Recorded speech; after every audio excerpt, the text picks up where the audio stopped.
What do you do when your husband calls to say he's divorcing you and sold your home without your consent? Grace had been married to David for 6 years, building a life she believed in. But the phone call shattered everything. David was divorcing her and had already sold the apartment they'd worked so hard for. The betrayal stung, but Grace quickly realized she had one thing David didn't control. Stay tuned to see how Grace fights back, and don't forget to subscribe for more powerful stories of resilience. The conference room buzzed with chatter as I glanced at my phone. The screen lit up with an incoming call from David, and I stepped into the hallway, expecting the usual, "How's the trip? When will you be home?" Instead, David's voice cut through, cold and smug, sending a chill down my spine. "I'm divorcing you," he said, almost triumphant. "I've already sold the apartment, so you'll need to figure out where you're going to live. Enjoy that." For a moment, I couldn't breathe. The audacity of it! The complete lack of remorse. It felt like a punch to the gut, but I forced myself to focus. My hand tightened around the phone as his words sank in. "You sold the apartment?" I managed, keeping my voice steady, as if the calmness would somehow shield me from the storm brewing inside. "Yeah," he said with a dry laugh. "Brittany and I need the money to set up our life together. She deserves better than a tiny place like that anyway." Brittany. The name hit me like a slap. I'd suspected for months that there was someone else David's late nights, his sudden work trips, the distance growing between us. The pieces had all fallen into place, but hearing him say her name so casually, like I was the unwanted guest in their life, ignited a fierce fire in my chest. "Sounds good," I replied. Every ounce of emotion I could muster swallowed back. I refused to give him the satisfaction of hearing me crack. My name is Grace, and up until that moment, I thought I had married a man I could trust. David and I had been together for 6 years. It wasn't perfect, but I believed in us, in the partnership we had built.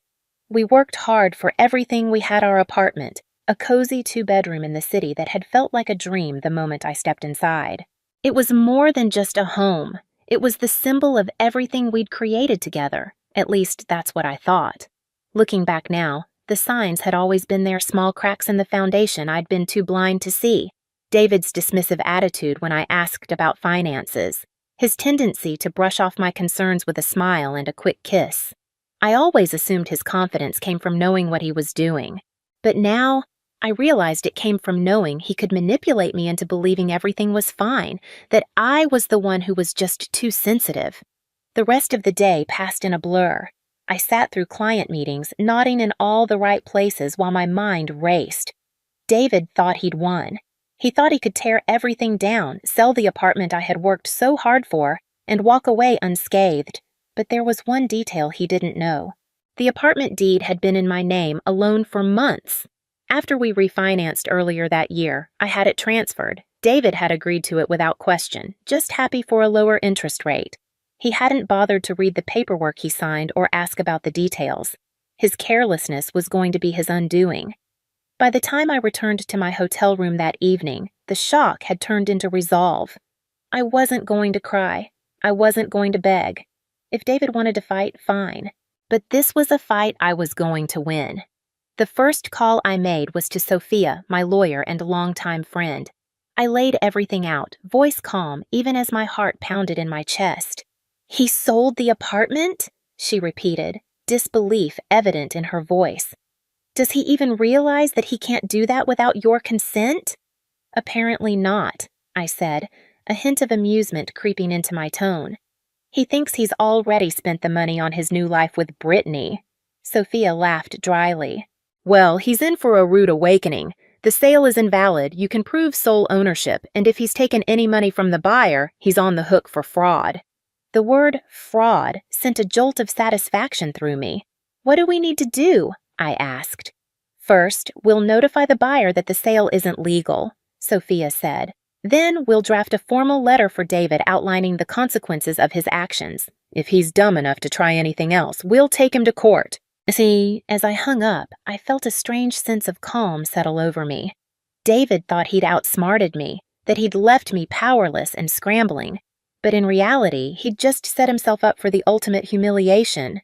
I spent the rest of the trip focusing on my work, compartmentalizing my emotions and channeling my energy into the task ahead. The betrayal hurt, but the prospect of reclaiming my life and watching David's smugness crumble gave me a sense of purpose I hadn't felt in months. When I boarded the plane home, I was ready. Ready to face David, ready to dismantle his lies, and ready to start a new chapter without him. This wasn't just about winning. It was about taking back control. The flight home gave me hours to think about how everything had unraveled. David's arrogance was astounding. He hadn't even tried to hide his betrayal, as if I was just another obstacle to bulldoze on his path to freedom. But instead of spiraling into anger, I focused on what I'd do when I returned. David thought I was powerless, but he didn't realize I'd been playing the long game without even knowing it. As the plane touched down, my first call was to Sophia. "I'm back," I said as I hauled my suitcase off the luggage carousel. "What's the next step?" "We've already notified the buyer," she replied, her tone brisk and efficient. "They were shocked, to say the least, and not too happy with David. They're willing to cooperate, which helps our case." "And David?" I asked. "I sent the formal letter to his email this morning," she said. "It outlines the illegality of the sale, your sole ownership of the apartment, and the potential consequences of fraud. He hasn't responded yet, but if I had to guess, he's going to be furious." Good, I thought. Let him stew. When I arrived home, the apartment felt unnervingly quiet.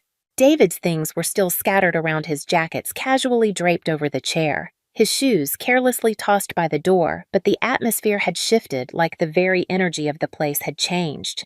I took a slow breath, setting my suitcase down, fully aware that the confrontation was coming soon enough. Sure enough, David stormed in that evening, his face flushed with anger, his phone gripped tightly in his hand. "What the hell is this?" he shouted, waving the letter Sophia had sent. "You're telling me I can't sell the apartment? It's half mine." I crossed my arms, meeting his fury with calm. "No, David," I said, voice steady. "It's not. The deed has been in my name for months now. You can't sell something you don't own." He froze, a mix of confusion and rage flashing across his face. "What the hell are you talking about?" I grabbed the deed from the file I had prepared earlier, holding it up for him to see. "After we refinanced, I had the deed transferred to my name. You signed off on it, remember? Or were you too busy skimming the paperwork like you always do?" For a moment, he said nothing, just staring at the document, his face a mask of disbelief. Then, his expression twisted into a sneer. "You think you're so smart, don't you? This doesn't change anything. I already made a deal, and when it falls apart, you'll look like the fool." I stared at him unblinking. "The sale is void, David. The buyer knows it, and they're prepared to take legal action if you don't return the money. Oh, and speaking of money," I stepped closer, my voice dropping low. "If you've spent a single cent of that deposit, you're in even bigger trouble." For the first time, David's confidence faltered. "You don't know what you're talking about," he muttered, his eyes avoiding mine. "Oh, I know exactly what I'm talking about," I said, voice firm. "For years, you've treated me like I'm too naive to notice what you're doing. But guess what, David? I've been paying attention. And now you're going to face the consequences." Frustration mounted as he started pacing. "This is ridiculous. You're blowing everything out of proportion. You can't just kick me out of here." I raised an eyebrow. "Actually, I can. This apartment is legally mine. You can stay here for now, but only because I'm giving you time to figure out your next move. But let me make it clear, I'm not going anywhere."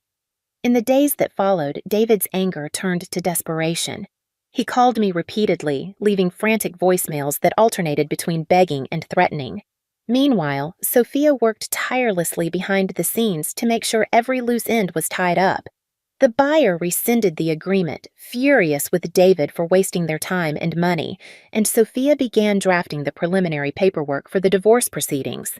"You're in a good position, Grace," she told me during one of our meetings. "David has no leverage here. Between the voided sale and the fraud charges looming over him, he'll have no choice but to cooperate if he wants to avoid a bigger mess." Her words were comforting, but they also hit home in a way I hadn't expected. They reminded me just how much control I had allowed David to hold over my life. For years, I'd ignored his dismissiveness, told myself it wasn't worth the fight. But now I saw how much I'd been giving up, and I was determined to take it all back.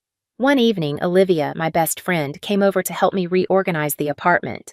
Together, we began boxing up David's things, carefully stacking them in the corner of the living room. "How's he taking all this?" Olivia asked, holding up one of his gaudy ties, a smirk playing at the corners of her mouth. "Not well," I said, laughing despite myself. "He's still convinced he can talk his way out of it, but I'm not budging." "Good," she said, tossing the tie into the box. "He doesn't deserve a single inch of your space or your time." I nodded, feeling a wave of gratitude for her support. For so long, I'd felt alone in my marriage, carrying the emotional and financial burden while David took credit for everything. But now I had people in my corner, and that made all the difference. The final piece of my plan fell into place the day David brought Brittany to the apartment. I was sitting at the dining table reviewing some paperwork when they walked in, like they owned the place. Brittany looked around with a smug smile, her arm looped through David's. "So, this is where we're staying," she said, her voice dripping with entitlement. I stood up, my heart pounding, but my resolve unshaken. "No," I said firmly. "This is where David was staying. You, Brittany, won't be staying here at all." Her smile faltered, and she glanced at David, who looked equally stunned. "What is this?" he demanded. "This," I said, gesturing to the apartment around me, "is my home. Not yours, not hers, and certainly not a hotel for you to shack up in after stabbing me in the back." Brittany's expression turned icy, but she said nothing. David, on the other hand, looked like he was about to explode. "You can't do this!" he shouted. "You're being unreasonable." I met his gaze, unflinching. "No, David, what's unreasonable is thinking you could sell my home, walk away with the money, and expect me to just roll over. You're lucky I haven't filed criminal charges. For now." David stood in the doorway, his face red with frustration, while Brittany crossed her arms, looking increasingly uncomfortable. "You're being ridiculous, Grace," he said, his voice laced with desperation. "You can't just kick me out of my own home." I took a step forward, my voice calm but unwavering. "This is my home, David. The deed has been in my name for months, and you know that. You signed the paperwork without even reading it, just like you always do. So no, this isn't your home anymore." Brittany glanced at David, her perfectly manicured hand tightening around her purse strap. "Wait, what's she talking about?" she asked, her tone sharp. "You said this was your apartment, that you sold it." He flinched, trying to wave her off. "It's complicated. I'll handle it." "Oh, it's not complicated," I said, stepping closer. "You tried to sell an apartment that doesn't belong to you. That sale is void, David, and as of right now, you don't have a leg to stand on." Brittany's composure cracked. "You mean the money you told me you had?" She stopped mid-sentence, her voice rising. "Oh my God, did you lie about that too?" "Brittany, let me explain," David said quickly, holding his hands up, but she wasn't having it. "No," I said, cutting him off. "Let me explain. David tried to sell the apartment behind my back, thinking he could pocket the money and leave me with nothing. What he didn't know is that I had the deed transferred to my name months ago. So not only did he fail to sell it, but he also committed fraud by pretending he could." Brittany's mouth opened and closed like a fish, gasping for air. "Fraud," she whispered, taking a step away from him. "Are you serious?" "Yes, fraud," I said, crossing my arms. "And I'm prepared to press charges if he doesn't get his things and leave by the end of the day." David's facade finally cracked. "You can't do this, Grace," he said, his voice pleading now. "We've been together for 6 years. You can't just throw me out." "You threw me out the moment you made that phone call," I said, my voice hardening. "You told me you were divorcing me and laughed about me having to find a new place to live. You didn't just betray me, David. You tried to ruin me. So don't stand there and act like you're the victim." Brittany took another step back, her eyes darting between us. "This is insane," she muttered, clutching her purse tighter. "You didn't tell me any of this, David. You said you had everything handled." He turned to her, desperation written all over his face. "Brittany, I can fix this. I just need—" She cut him off with a raised hand. Just don't. I'm not getting dragged into your mess. Without another word, she turned on her heel and stormed out, leaving him standing there stunned. I couldn't help but smile as the door clicked shut behind her. Looks like you're on your own, I said, turning back to David. Now, let's talk about what happens next. He collapsed onto the couch, burying his face in his hands. Grace, please. I screwed up, I know that, but you don't have to do this. I stood tall, my resolve unshaken as I grabbed the folder from the kitchen counter and placed it deliberately on the coffee table in front of him. You're right, I said, voice steady. I don't have to do this, but I am. This is the divorce paperwork. My lawyer's already drafted it, and I suggest you sign it quickly. The sooner you do, the sooner we can both move on. He stared at the folder, his face draining of color. You really hate me that much? Hate you? I let out a bitter laugh, the sound harsh in the still air. No, David, I don't hate you. I feel sorry for you. You had everything someone who loved you, a home we built together, and you threw it all away because you couldn't see past your own ego. My heart pounded, but I stood firm, my voice unwavering. I want you out of here by the end of the day. Take your things and figure out where you're going to stay. This is the last time I'm giving you any grace. He opened his mouth to argue, but stopped, his shoulders slumping in defeat. Fine, he muttered, barely audible. I'll go. Good, I said, walking toward the door, my tone sharp. And don't even think about trying anything else. Sophia's already handling everything, and the next time you cross a line, I won't hesitate to let the courts handle it. As I opened the door, David slowly stood, grabbing his coat. He didn't look at me as he walked out, his footsteps heavy with resignation, each one echoing in the stillness of the apartment. For a brief moment, a pang of sadness hit me not for him, but for the life we could have had if he'd been the man I thought he was. But that moment passed swiftly, replaced by something far stronger. Relief. I closed the door behind him, locking it with the new key I'd had made. This was my home now. No one, especially not David, would take it from me again. The silence after David left was deafening. For the first time in years, I felt like I could breathe again. The weight of his presence, his entitlement, and his lies had vanished. Now it was just me, the home I had built, and the quiet realization that I had won not just against him, but against every doubt I'd ever had about standing up for myself. I stood in the middle of the living room, taking in the emptiness where his things had once been. His oversized gaming chair, the framed jerseys that had cluttered the walls, and the tacky coffee table he'd insisted on keeping gone. The apartment looked cleaner, brighter, like it was mine again. Olivia came by that evening carrying takeout and a bottle of wine. She flopped down onto the couch with a dramatic sigh. Is he really gone? Gone and not coming back, I said, pouring us each a glass of wine. I gave him until the end of the day to pack his things. He didn't argue. Olivia raised her glass. To fresh starts and well-deserved victories. I clinked my glass against hers, feeling the weight of the past week slowly lifting, and to never letting someone walk all over me again. Over the next few days, I began to reclaim the apartment piece by piece. I rearranged the furniture, moved my favorite artwork into the living room, and filled the space with things that made me happy. It wasn't just about redecorating, it was about turning the apartment into a reflection of who I was, not the person David had tried to make me. Sophia called with updates on the legal proceedings, her voice filled with the kind of confidence that made me feel invincible. The fraud charges are off the table since the buyer decided not to pursue them, she explained. But the divorce paperwork is moving along smoothly. Once David signs, you'll be officially free.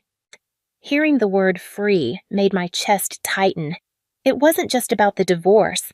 It was about everything I had carried for years. The resentment, the self-doubt, the feeling of being trapped in a marriage that never valued me. For the first time, it was all finally being lifted. David tried reaching out a few times. His messages ranged from half-hearted apologies to pathetic attempts at guilt-tripping me into reconciliation. I made a mistake, one read. Can't we at least talk about this? Another was more desperate. You're going to ruin me, Grace. Is that what you want? I didn't reply. For once, I wasn't going to waste my energy trying to fix something broken beyond repair. He had made his choices, and now he was dealing with the consequences. By the end of the week, the apartment had transformed into a completely new space, warm, inviting, and entirely mine. As I sat on the couch, sipping tea with the city lights twinkling outside the window, I reflected on everything that had happened. David's betrayal had been a shock, but it had also been a wake-up call. For too long, I'd believed I didn't deserve better, that I had to settle for whatever scraps of love and respect he was willing to throw my way. But now, I knew better. I wasn't just reclaiming my apartment, I was reclaiming my life. A month later, everything had changed. The apartment was unrecognizable, not because of drastic renovations, but because of how it felt. It reflected me, my tastes, my personality, my newfound independence. The absence of David's clutter and overbearing presence made it feel lighter, freer. The divorce was moving along smoothly. Sophia had handled everything with precision, making sure David had no room to argue or complicate the process. He signed the papers without much fuss, likely realizing he had no leverage. There was no dramatic showdown, no emotional pleas to work things out, just a cold, clean break that was both bittersweet and deeply satisfying. One day, while sorting through old papers, I came across a photo of David and me from our early years together. We were smiling, arms wrapped around each other, full of hope and promise. I stared at it for a moment, letting the memories wash over me. There had been good times, moments when I truly believed we were building a life together. But those moments were gone, overshadowed by years of neglect, manipulation, and betrayal. I tucked the photo into an envelope and put it in a drawer. It wasn't worth keeping out in the open, but I wasn't ready to throw it away either. It was a part of my past, but it didn't define me anymore. Olivia and I celebrated the finalized divorce with dinner and drinks at a trendy rooftop bar downtown. "You're glowing," she said, raising her cocktail in a toast. "Single life suits you."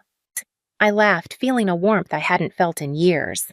"It's not the single life," I said. "It's the freedom. For the first time, I don't feel like I'm living under someone else's rules." We toasted to that, and as the night went on, I felt a growing sense of pride in myself. I'd faced one of the hardest moments of my life and come out stronger. I wasn't just surviving, I was thriving. Back at home, I started planning for the future. The apartment had become more than a refuge. It was a symbol of everything I'd reclaimed. But I knew I wouldn't stay there forever. Someday, I'd move to a new place, one without any lingering shadows of my life with David. Until then, I was determined to make the most of every moment in the space I had fought so hard to keep. As I curled up on the couch that night, a sense of peace washed over me. I thought about how David had laughed during that phone call, so certain he'd won, and I couldn't help but smile. His arrogance had been his downfall, and my quiet strength had been my salvation. This wasn't just the end of a marriage, it was the beginning of a new chapter 1, where I called the shots, one where I chose happiness on my own terms. And for the first time in a long time, I felt truly free. What do you do when the person you loved most in the world betrays you so completely, so casually, that you have no choice but to fight back? Do you crumble, or do you stand your ground and take control? Grace never saw it coming. The man she had trusted with everything, the man she had worked beside, built a life with, had betrayed her without a second thought. David thought he could take everything from her, the apartment they built together, the life they created, but he was wrong. Grace had been playing the long game without even realizing it. When David tried to sell the apartment behind her back, thinking she was too naive to notice, she turned the tables on him, using his own carelessness against him. David's arrogant attitude was his downfall, and Grace made sure he felt the full weight of his actions. He thought he had won, but in reality, he had set himself up for the ultimate humiliation. Now, Grace is standing tall, finally free of the man who tried to control her, reclaiming her space, her life, and her peace of mind. So, what do you think? Would you have stayed silent, or would you have fought back just like Grace did? Let's talk about it in the comments. And if you enjoyed this story, don't forget to like, share, and subscribe for more powerful stories like this one.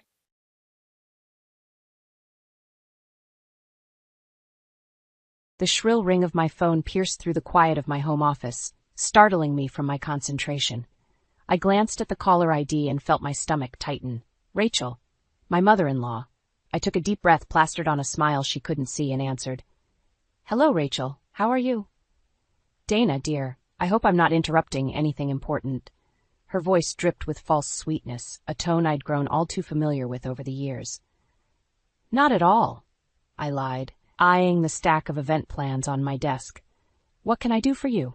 Well, I've been thinking about your new house plans, the one you and Mark are looking at. I frowned, confused. We hadn't told anyone about our house hunting yet, not even my own parents. How did you know about that? Oh, Mark mentioned it the other day when he stopped by. Such a thoughtful boy, always keeping his mother in the loop. I bit back a retort. Of course, he had. Right. Well, we're still in the early stages. That's perfect, Rachel cut in, her voice rising with excitement. I have a wonderful idea. Why don't I move in with you two? The world seemed to tilt on its axis. I'm sorry, what? It makes perfect sense, dear. You know I've been feeling a bit lonely in this big old house since Harold passed. And with you two starting a family soon, you are planning on children, aren't you? You'll need someone to help out. My mind raced, trying to process her words. Rachel, I don't think. Now don't worry about the finances, she steamrolled on. I know you've been saving up for years. We can use that money to get a bigger place, something with a nice in-law suite for me. It'll be perfect. I gripped the phone tighter, my knuckles turning white. Rachel, this is a lot to take in. Mark and I need to discuss this. Oh, of course, dear, but Mark's already on board. He thinks it's a wonderful idea. My heart sank. Of course he did. I see. Well, I really need to get back to work. Can we talk about this later? Certainly, dear. I'll let you go. Just think about how lovely it'll be, all of us under one roof. Ta-ta. The line went dead, and I sat there, stunned. My mind whirled with questions and emotions. How could Mark agree to this without talking to me first? And how dare Rachel assume she could just insert herself into our lives like this? I stood up, pacing the room, trying to calm my racing thoughts. The front door opened and I heard Mark's familiar footsteps. Dana? You home? I strode out of the office, my face set. Mark, we need to talk. He looked up, surprised by my tone. What's wrong? I just got off the phone with your mother, I said, watching his face carefully. She seems to think she's moving in with us. Mark's expression flickered. Was that guilt? Before settling into a neutral mask. Oh, that. Yeah, she mentioned something about it the other day. And you didn't think to discuss it with me? I could hear the edge in my voice, sharp enough to cut. He shrugged, avoiding my gaze. I figured we'd talk about it when the time came. It's not like we've even found a house yet. That's not the point, Mark. This is our life, our future. We're supposed to make these decisions together. Mark sighed, running a hand through his hair. Look, can we talk about this later? I've had a long day at work, and... No, I cut him off, my patience wearing thin. We need to talk about this now. Your mother seems to think it's a done deal, and she's already planning on using my savings for it. His eyes widened slightly at that, and I saw a flicker of something, panic, cross his face. Dana, it's not like that. We can figure this out. But as I stood there, looking at my husband's evasive expression, I couldn't shake the feeling that there was more going on here than met the eye. Something wasn't right, and I was determined to find out what it was. I sat at our kitchen table, staring at the stack of house listings Mark had brought home. The weight of Rachel's proposition hung heavy in the air between us. Dana, honey, I really think we should consider this, Mark said, his voice soft but insistent. Mom's not getting any younger, and she could use our support. I looked up at him, searching his face for any sign of doubt. Mark, this is our life we're talking about, our future. Don't you think it's a bit... much? He sighed, reaching across the table to take my hand. I know it's not ideal, but think of the benefits. We could afford a bigger place, and Mom could help out when we start having kids. The mention of children made my stomach clench. We'd been trying for months with no luck, a fact I hadn't shared with Rachel. And what about our privacy, our independence? We'll set boundaries, Mark assured me, but his eyes didn't quite meet mine. It'll be fine, you'll see. I pulled my hand away, frustration building. And what about my savings? Rachel seems to think she has a claim on them. Mark's expression tightened. Well, we are family, and you've always said you wanted to invest in our future. Our future, Mark, not your mother's retirement plan. The doorbell rang. interrupting our tense conversation. Mark jumped up to answer it, relief evident on his face. I heard Rachel's voice floating in from the hallway, and my heart sank. Of course she'd show up now. "Dana, darling." Rachel swept into the kitchen, all smiles and floral perfume. "I hope I'm not interrupting anything important." I forced a smile. "Not at all, Rachel. We were just discussing house plans." "Oh, wonderful." She clapped her hands together. "I've been thinking about that. I have some ideas for the layout of my suite." I felt my smile falter. "Your suite?" "Well, of course, dear. We'll need to make sure I have my own space. Nothing too extravagant, mind you. Just a bedroom, sitting area, and perhaps a small kitchenette." I glanced at Mark, hoping for support, but he was suddenly very interested in the fruit bowl on the counter. "Rachel, we haven't actually decided." "Nonsense." She waved her hand dismissively. "Mark and I have been discussing this for weeks. It's practically settled." The room seemed to tilt. "Weeks?" I looked at Mark, who had the decency to look uncomfortable. "Is that true?" Before he could answer, Rachel plowed on. "Now about the finances. I've been looking at your savings account, Dana, and I think if we combine that with what I can contribute, we should be able to afford a lovely place." My head snapped up. "How do you know about my savings account?" Rachel blinked, a moment of uncertainty crossing her face before she recovered. "Oh, Mark mentioned it, of course. We've been going over the numbers, trying to make this work for everyone." I felt like I couldn't breathe. The betrayal of my privacy, the casual way they'd been planning my future without me. It was too much. "I need some air," I muttered, pushing back from the table. "Dana, wait." Mark called after me, but I was already out the door. I walked aimlessly down our street, trying to make sense of what was happening. How had I lost control of my life so quickly? And why did it feel like Mark and Rachel were conspiring against me? My phone buzzed in my pocket, a text from Sarah. "Hey girl, everything okay? You've been MIA lately." I stared at the message, tears pricking my eyes. In that moment, I made a decision. I couldn't face going back to that house, to Mark and Rachel's united front. I needed a friend, someone on my side. I typed back quickly, "Not really. Can I come over? I need to talk."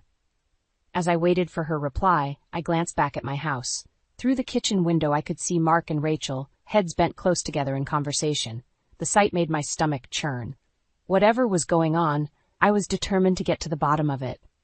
But first, I needed to regroup, to find my footing again, and maybe, just maybe, figure out how to take back control of my life. The weeks following our reluctant agreement to Rachel's proposition were a blur of house hunting and tense conversations.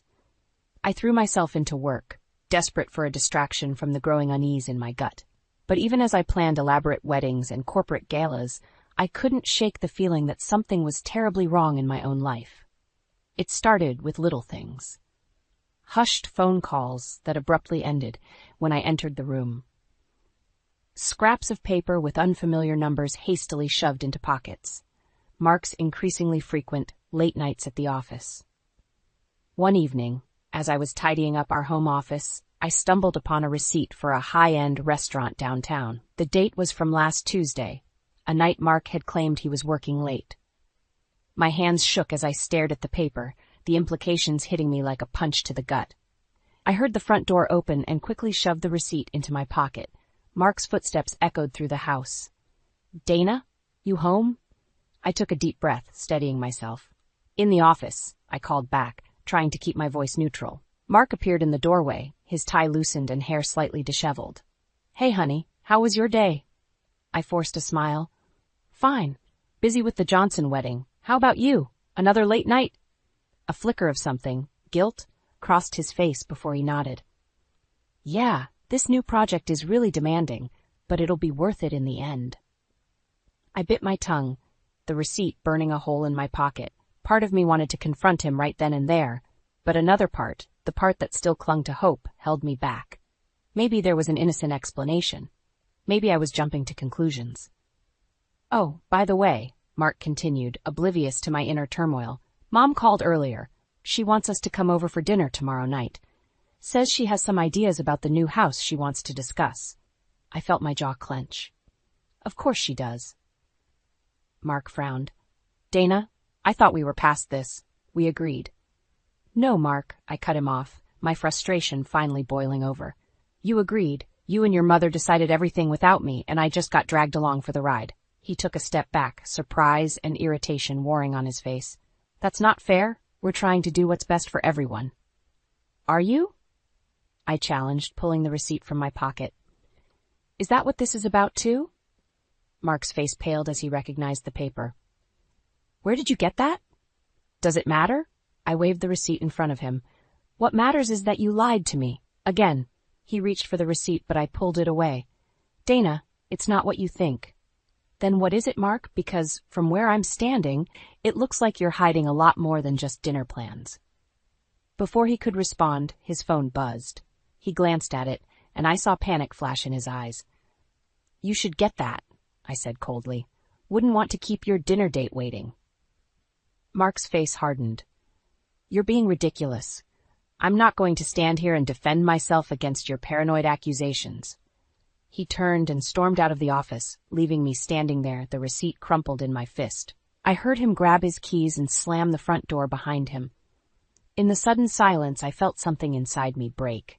The last shreds of trust I had been clinging to disintegrated, leaving behind a cold, hard resolve. I pulled out my phone and dialed Sarah's number. She answered on the second ring. Dana, what's wrong? I took a deep breath. I need your help. I think Mark's having an affair. There was a moment of stunned silence before Sarah's voice came back, filled with concern and determination. I'm on my way.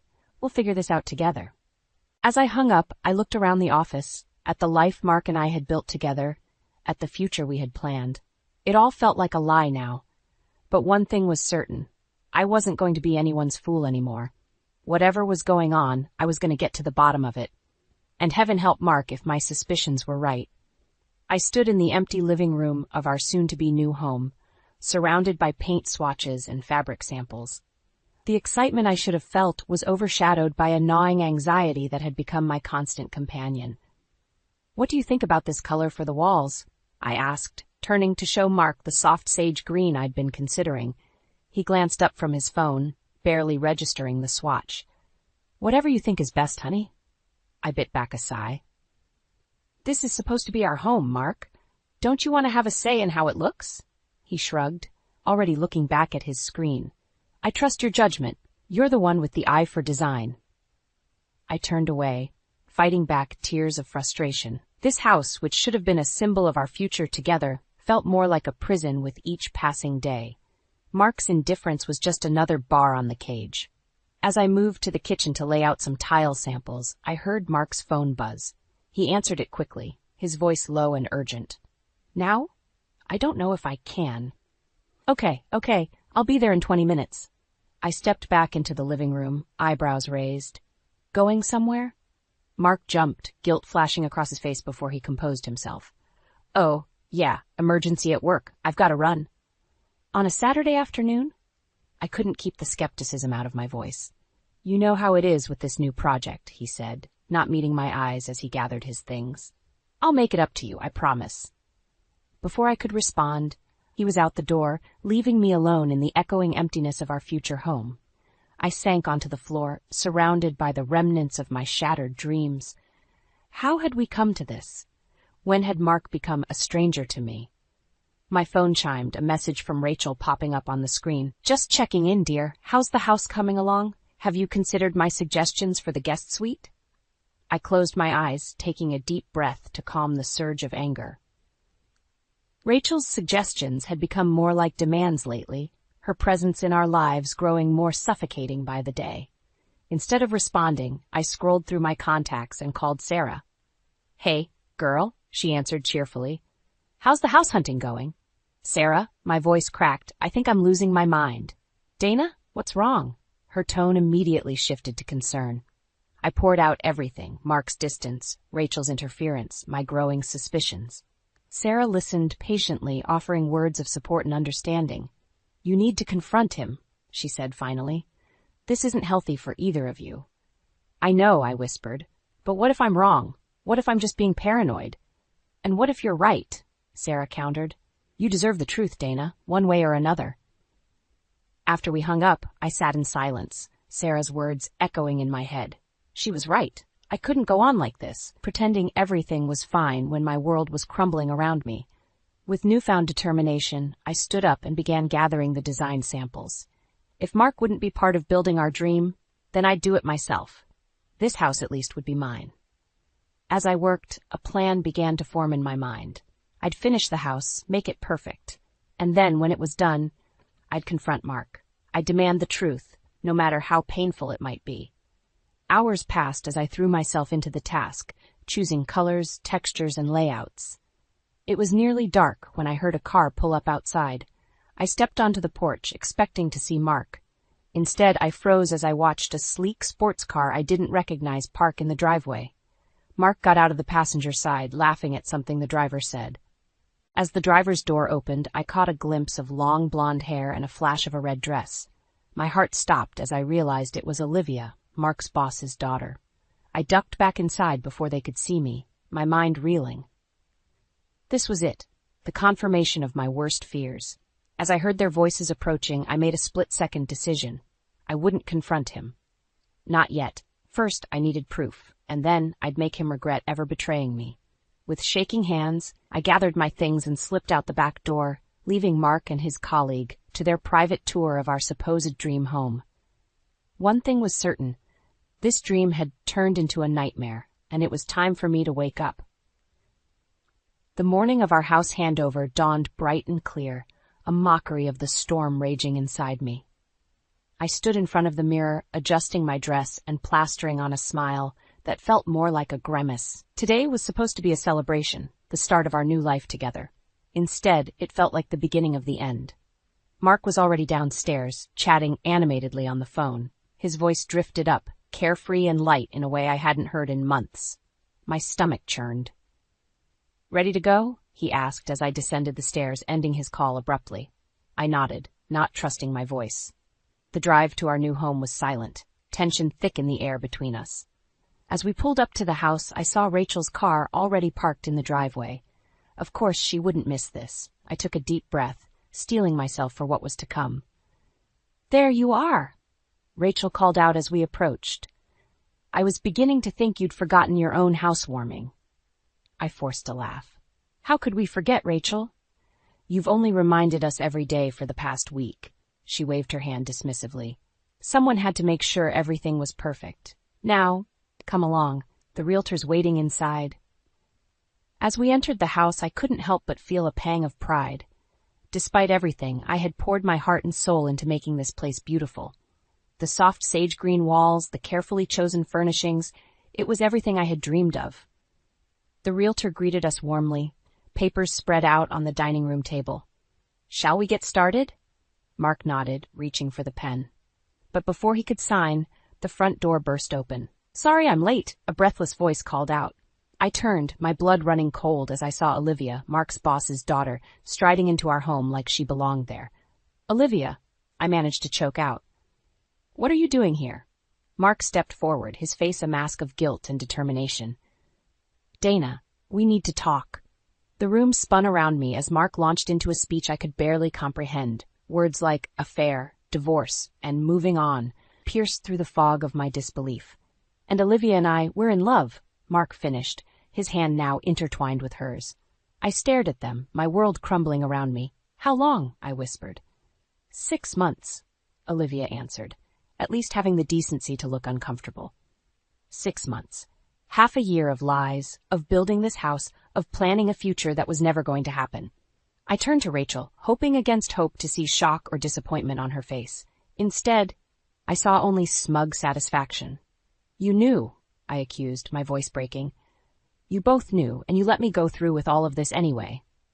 Rachel shrugged. "It's for the best, dear. Mark needs someone who can give him a family, a real future. And let's face it, you were never quite up to the task, were you?" Her words hit me like a physical blow. All the years of subtle jabs of undermining my confidence, it all led to this moment. I looked around the room. At Mark and Olivia's joined hands, at Rachel's triumphant smirk, at the realtor's uncomfortable shifting, and something inside me snapped. Without a word, I turned and walked out of the house. I could hear Mark calling after me, but I didn't stop. I got in my car and drove with no destination in mind, just the overwhelming need to get away. Hours later, I found myself parked outside Sarah's house, tears streaming down my face. As I reached for my phone to call her, a notification popped up, a reminder for an important client meeting tomorrow. In that moment, staring at the reminder of my successful career, the life I had built for myself, I made a decision. I wouldn't let them break me. I wouldn't give them the satisfaction of seeing me crumble. No, I would rise from this stronger than ever, and I would make them regret the day they ever thought they could discard me so easily. With shaking hands, I dialed Sarah's number. When she answered, my voice was steel. "Sarah? I need your help. It's time to plan my comeback." The weeks following Mark's betrayal blurred together in a haze of grief and anger. I threw myself into work, taking on more clients than ever before. If I kept moving, kept planning, kept creating perfect moments for others, maybe I could forget the wreckage of my own life. Sarah was my rock through it all. She let me crash on her couch, held me when the tears came, and pushed me to keep going when all I wanted was to give up. "You're Dana freaking Wilson," she'd say, her eyes fierce with loyalty. "You've built an empire from nothing. You're not going to let those snakes take that away from you." She was right, of course. I had worked too hard, come too far to let Mark and his mother destroy me. But the pain, the humiliation of it all, still burned. One morning as I sipped my coffee and scrolled through emails, a message from my lawyer caught my eye. The subject line read, "Urgent, house ownership update." My heart raced as I opened it. According to the email, there was a discrepancy in the house paperwork. Due to a clerical error, the loan was solely in Mark's name. A plan began to form in my mind, a way to turn this nightmare into an opportunity for justice. I called my lawyer immediately. "Is there any way to keep this quiet for now?" I asked, my mind whirling with possibilities. "For a short time, yes," he replied, "but we'll need to address it eventually." "That's all I need," I said, a grim smile spreading across my face. Over the next few days, I threw myself into research, poring over financial documents and legal statutes. Sarah watched me with a mix of concern and admiration. "Are you sure about this, Dana?" she asked one night as I hunched over my laptop. "It's a big risk." I looked up at her, my eyes burning with determination. "They took everything from me, Sarah. My home, my future, my dignity. It's time I took something back." As my plan took shape, I felt a surge of energy I hadn't experienced in weeks. I was no longer a victim. I was a woman on a mission. The final piece fell into place when I landed a high-profile client, a wealthy tech mogul planning an extravagant product launch. The event would be my biggest yet, a chance to cement my reputation as the top event planner in the city.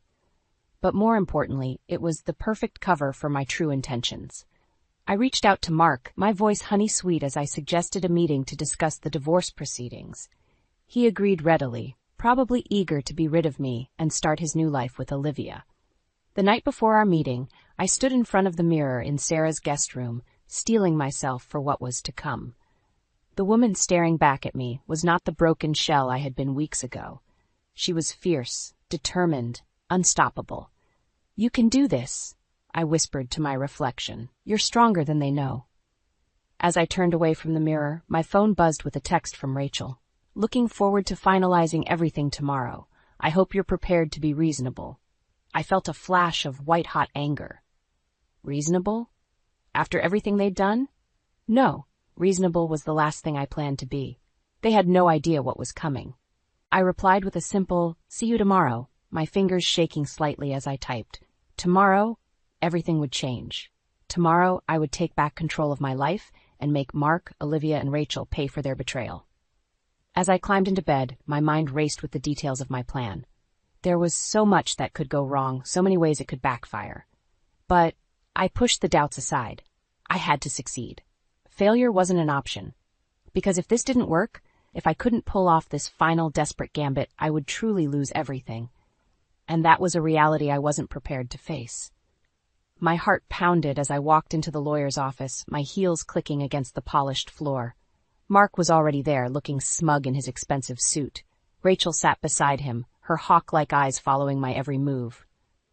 "Dana, dear," Rachel cooed, her voice dripping with false sweetness. "So good of you to join us. Let's get this over with, shall we?" I smiled tightly, taking my seat across from them. Of course, Rachel, I'm eager to move forward. Our lawyer, Mr. Thompson, cleared his throat. Now we're here to finalize the divorce proceedings and discuss the division of assets. Dana, I understand you've prepared some documents? I nodded, pulling out a folder.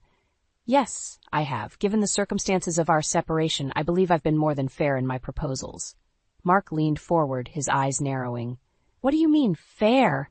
You're not entitled to anything more than we've already discussed. I met his gaze steadily. Oh, I think you'll find that I am, Mark. You see, there's been a rather interesting development regarding our house. Rachel's hand shot out, gripping Mark's arm. What are you talking about? With deliberate slowness, I pulled out the paperwork my lawyer had sent me.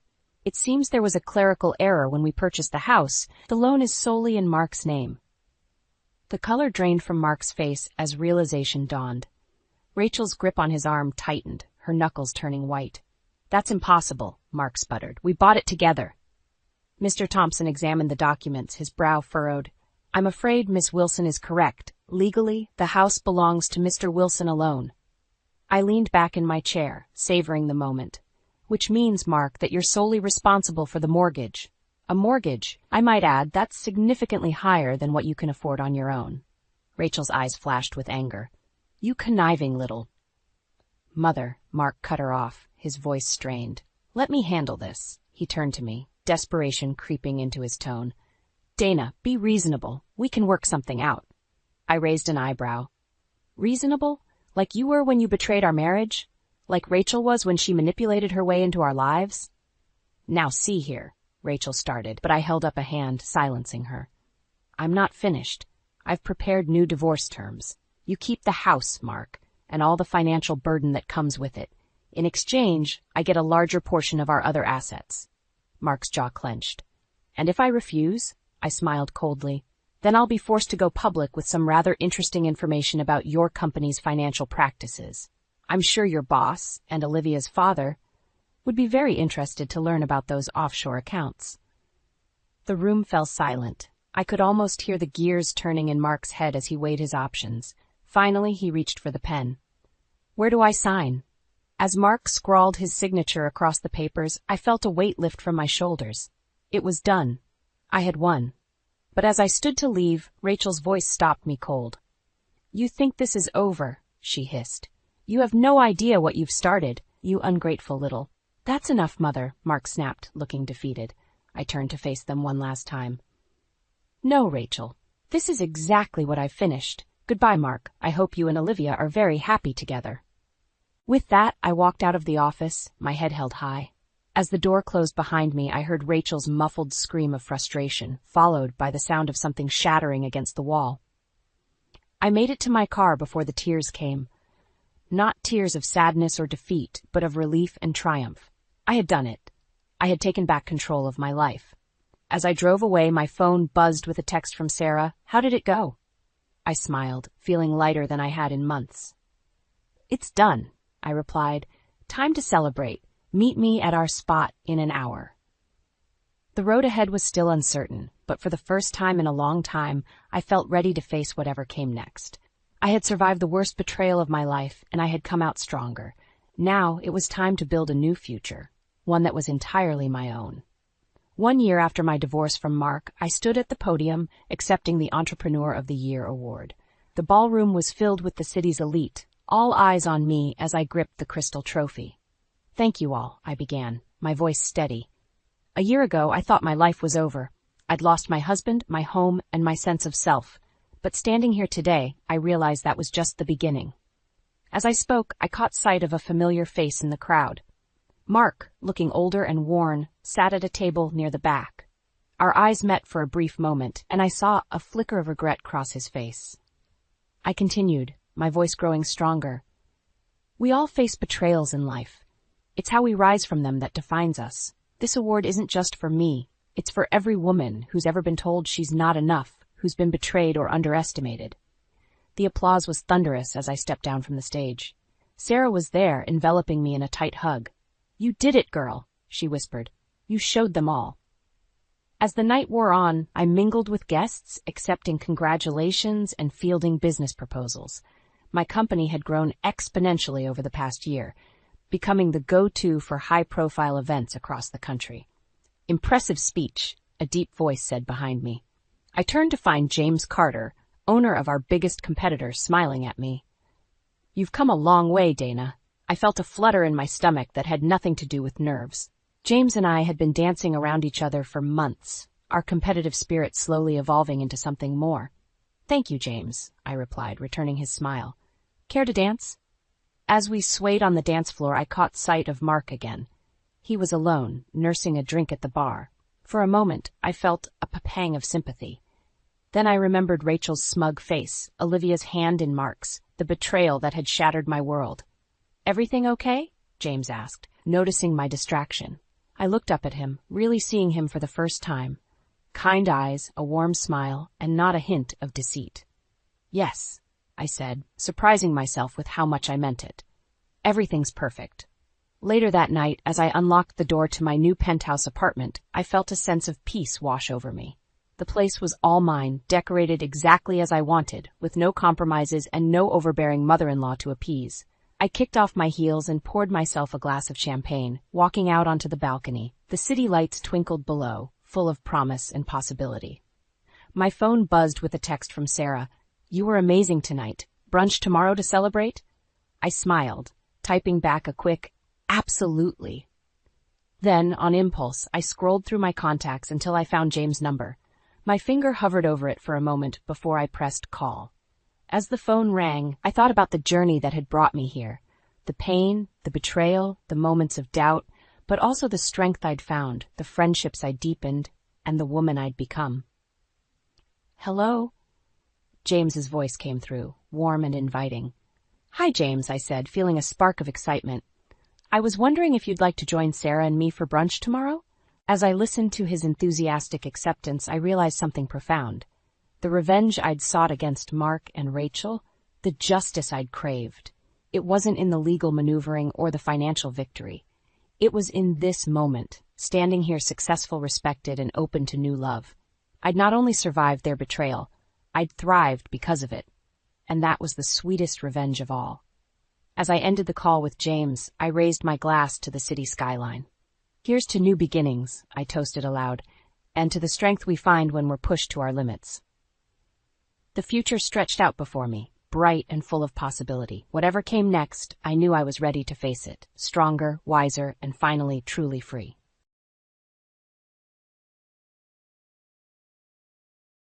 The sound of shattering glass pierced the air, followed by my mother-in-law's shrill voice. "Harper, where are you? This is unacceptable." I closed my eyes, taking a deep breath before stepping out of my office and into the chaos of the hotel lobby. Madeline stood there, hands on her hips, surrounded by a sea of broken champagne flutes. "What happened?" I asked, forcing a calm tone. Madeline's eyes narrowed. "What happened? Your incompetent staff. That's what happened. They can't even set up a simple champagne tower without disaster striking." I bit my tongue, resisting the urge to point out that we weren't exactly a 5-star resort. "I'm sorry for the inconvenience, Madeline. We'll clean this up right away." "See that you do," she sniffed. "And make sure it's perfect for my book club meeting this afternoon. I won't have my friends thinking my son married into some second-rate establishment." As if on cue, Paul appeared, looking flustered. "Mom, what's going on? Harper, are you okay?" I plastered on a smile. "Everything's fine, honey. Just a little accident." Madeline scoffed. "Accident? More like gross negligence. Paul, darling, you really need to have a word with your wife about how she's running this place." Paul's face reddened. "Mom, please. Harper's doing her best. We all are, especially with everything that's been going on." I felt a twinge of gratitude, quickly overshadowed by Madeline's next words. "Oh, yes, I'm sure it's been difficult," she said, her voice dripping with false sympathy. "What with Harper's condition and all?"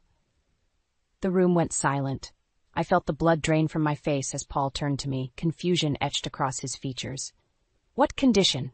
he asked slowly. Madeline's eyes widened in mock surprise. "Oh dear, did I say something I shouldn't have? I just assumed, given how tired you've been looking lately, Harper." I couldn't breathe. The secret I'd been carefully guarding, the diagnosis I'd received just weeks ago and hadn't yet found the courage to share with Paul, it was all crumbling around me. Harper? Paul's voice sounded far away. What's she talking about? I opened my mouth, but no words came out. How could Madeline know, and how dare she reveal it like this in front of everyone? It's nothing, I managed to croak out. Madeline's just exaggerating. But the damage was done. I could see the hurt in Paul's eyes, the betrayal. Madeline clucked her tongue. Now, dear, there's no need to lie. We're all family here. Paul deserves to know if his wife is... That's enough. The booming voice cut through the tension like a knife. We all turned to see Victor, Madeline's husband, striding into the lobby.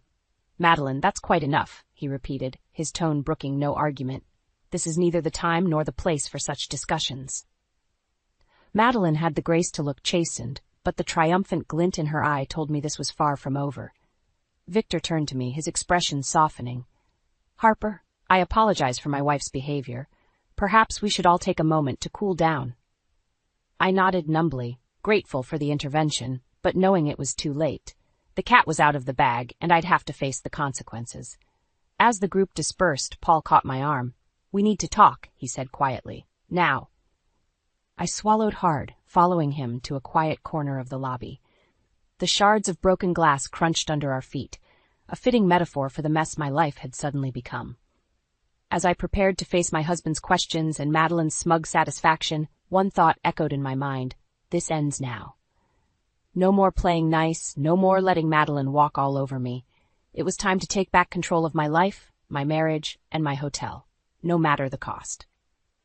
I stared at the spreadsheet on my computer screen, the numbers blurring together as I tried to make sense of our financial situation.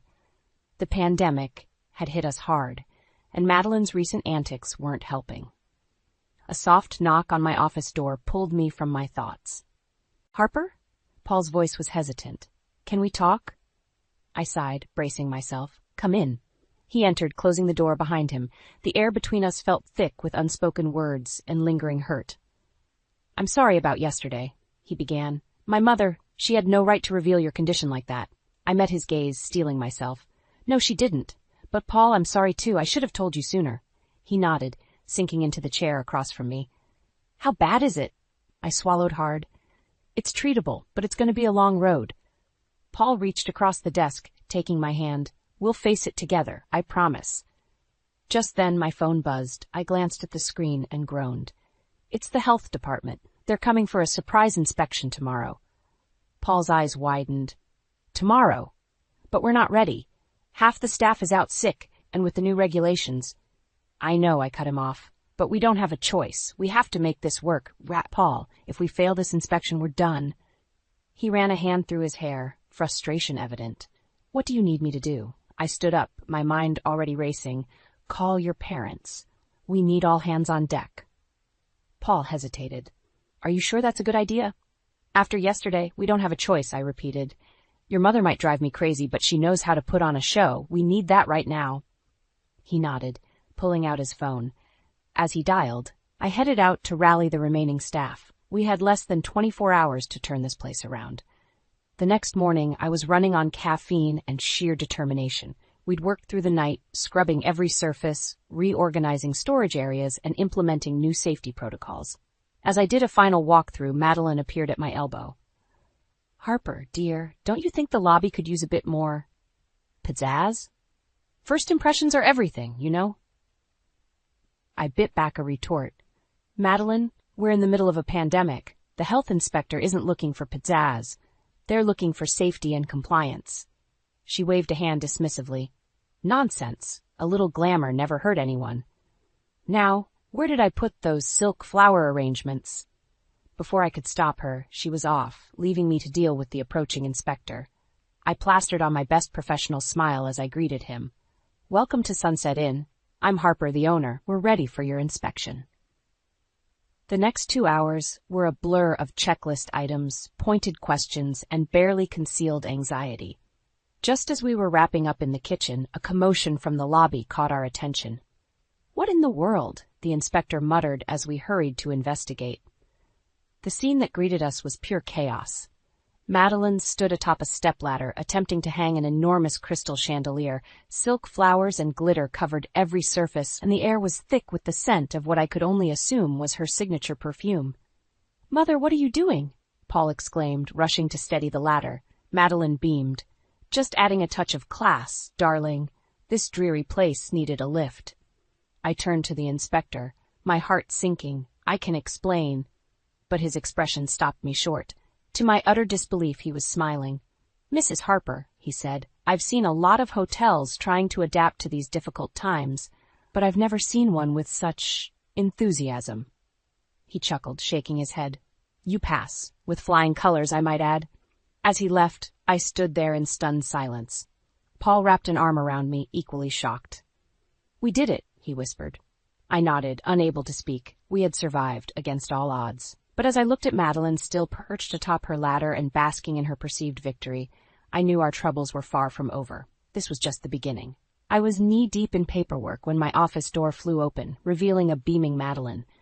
My stomach dropped, recognizing the look of self-satisfaction on her face. "Harper, darling, I have the most wonderful news." I braced myself. "What is it, Madeline?" She clasped her hands together, practically vibrating with excitement. "I've invited the ladies from my social club to stay at the hotel next weekend. Isn't that marvelous?" My pen clattered to the desk. "You did what?" "Oh, don't look so shocked," she waved dismissively. "It's perfect timing. The hotel could use the business, and my friends are dying for a getaway." I took a deep breath, trying to keep my voice level. "Madeline, we can't just—" "Nonsense. It's all arranged. 10 rooms, full service, the works. They're so looking forward to it." Before I could protest further, Paul appeared in the doorway. "What's going on?" Madeline turned to her son, beaming. "Paul, darling, I was just telling Harper about the wonderful favor I've done for the hotel. My social club will be here next weekend." Paul's eyes widened, darting between his mother and me. "Mom, that's a big decision. Did you discuss this with Harper first?" "Of course not," I muttered under my breath. Madeline's smile faltered slightly. "Well, I assumed it would be fine. We're family, after all." I stood up, my patience wearing thin. "Madeline, we can't just host a large group without proper planning. We have protocols in place, staffing issues to consider." "Oh, pish-posh," she interrupted. "I'm sure you can handle it. Besides, these ladies are used to the very best. It'll be good for the hotel's reputation." I felt a headache coming on. "Our reputation is fine. What we need is to follow safety guidelines and—" "Safety, safety, safety," Madeline sighed dramatically. "You're always so focused on the negatives, Harper. This is an opportunity." Paul stepped between us, sensing the rising tension. "Look, why don't we all take a moment to discuss this calmly? Mom, Harper's right that we need to consider the logistics." Madeline's eyes narrowed. "I see. So you're taking her side now?" "It's not about sides," I interjected. "It's about running a business responsibly." "A business that wouldn't even exist without our family's support," Madeline shot back. The room fell silent. Paul looked stricken, while I felt as if I'd been slapped. "Mom," Paul said quietly, "that's not fair." Madeline had the grace to look slightly abashed, but she didn't back down. "I'm sorry, but it's true. And now I'm trying to help, and all I get is resistance." I closed my eyes, counting to 10 silently. When I opened them, I forced a tight smile. "Fine, the social club can come." Both Madeline and Paul looked surprised. "Really?" they said in unison. I nodded, my mind already racing. "Yes, but on one condition." Madeline raised an eyebrow. "And what's that?" "You help," I said firmly. "Not just with planning, but with the actual work. If you want to host this event, you'll be part of the staff for the weekend." Paul's jaw dropped. Madeline looked as if I'd suggested she scrub toilets with a toothbrush. That's absurd," she sputtered. "I'm a guest here, not an employee." I stood my ground. "Those are my terms. Take it or leave it." Madeline's eyes darted to Paul, clearly expecting him to intervene. But to my surprise, he stayed silent, watching the exchange with a mix of apprehension and— was that admiration? After a long moment, Madeline straightened her shoulders.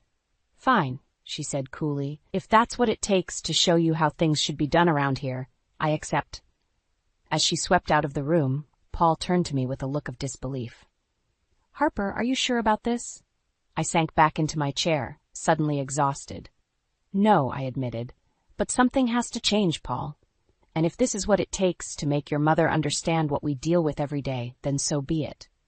Little did I know, I had just set in motion a chain of events that would change everything, for better or worse.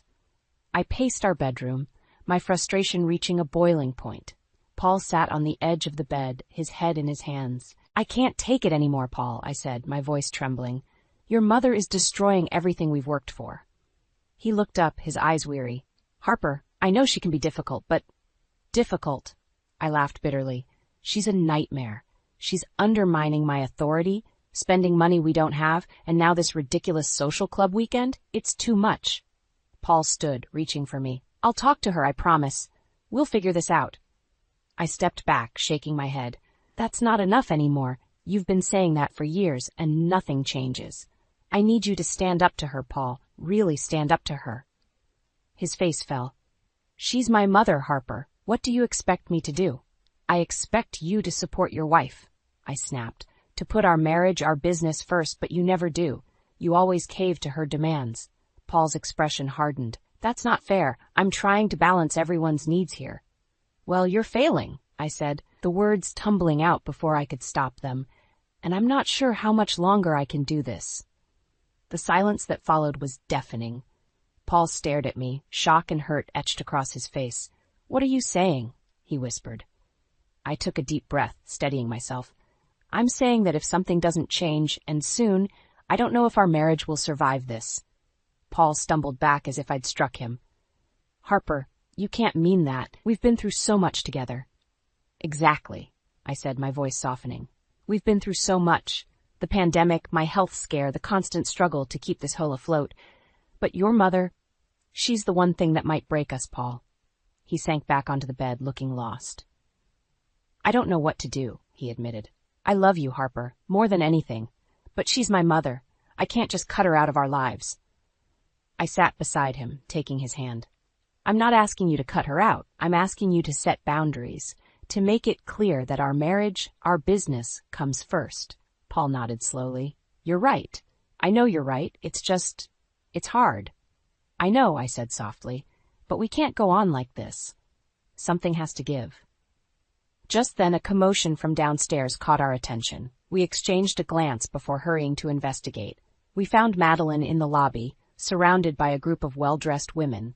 My heart sank as I realized her social club had arrived early. "Oh, there you are," Madeline trilled, waving us over. "Ladies, this is my son Paul and his wife Harper. They'll be taking care of us this weekend." I plastered on a smile, even as panic rose in my chest. We weren't prepared for this. Not yet. One of the women stepped forward, eyeing me critically. "Madeline tells us you run this charming little hotel. How quaint." I felt Paul stiffen beside me, but before he could speak, I jumped in. "We're so pleased to have you all here. If you'll just give us a moment, we'll get everything sorted for your stay." As I turned to Paul, ready to start damage control, I caught sight of Madeline's smug expression. She'd planned this, I realized. She'd brought them early on purpose, to catch us off guard. In that moment, something inside me snapped.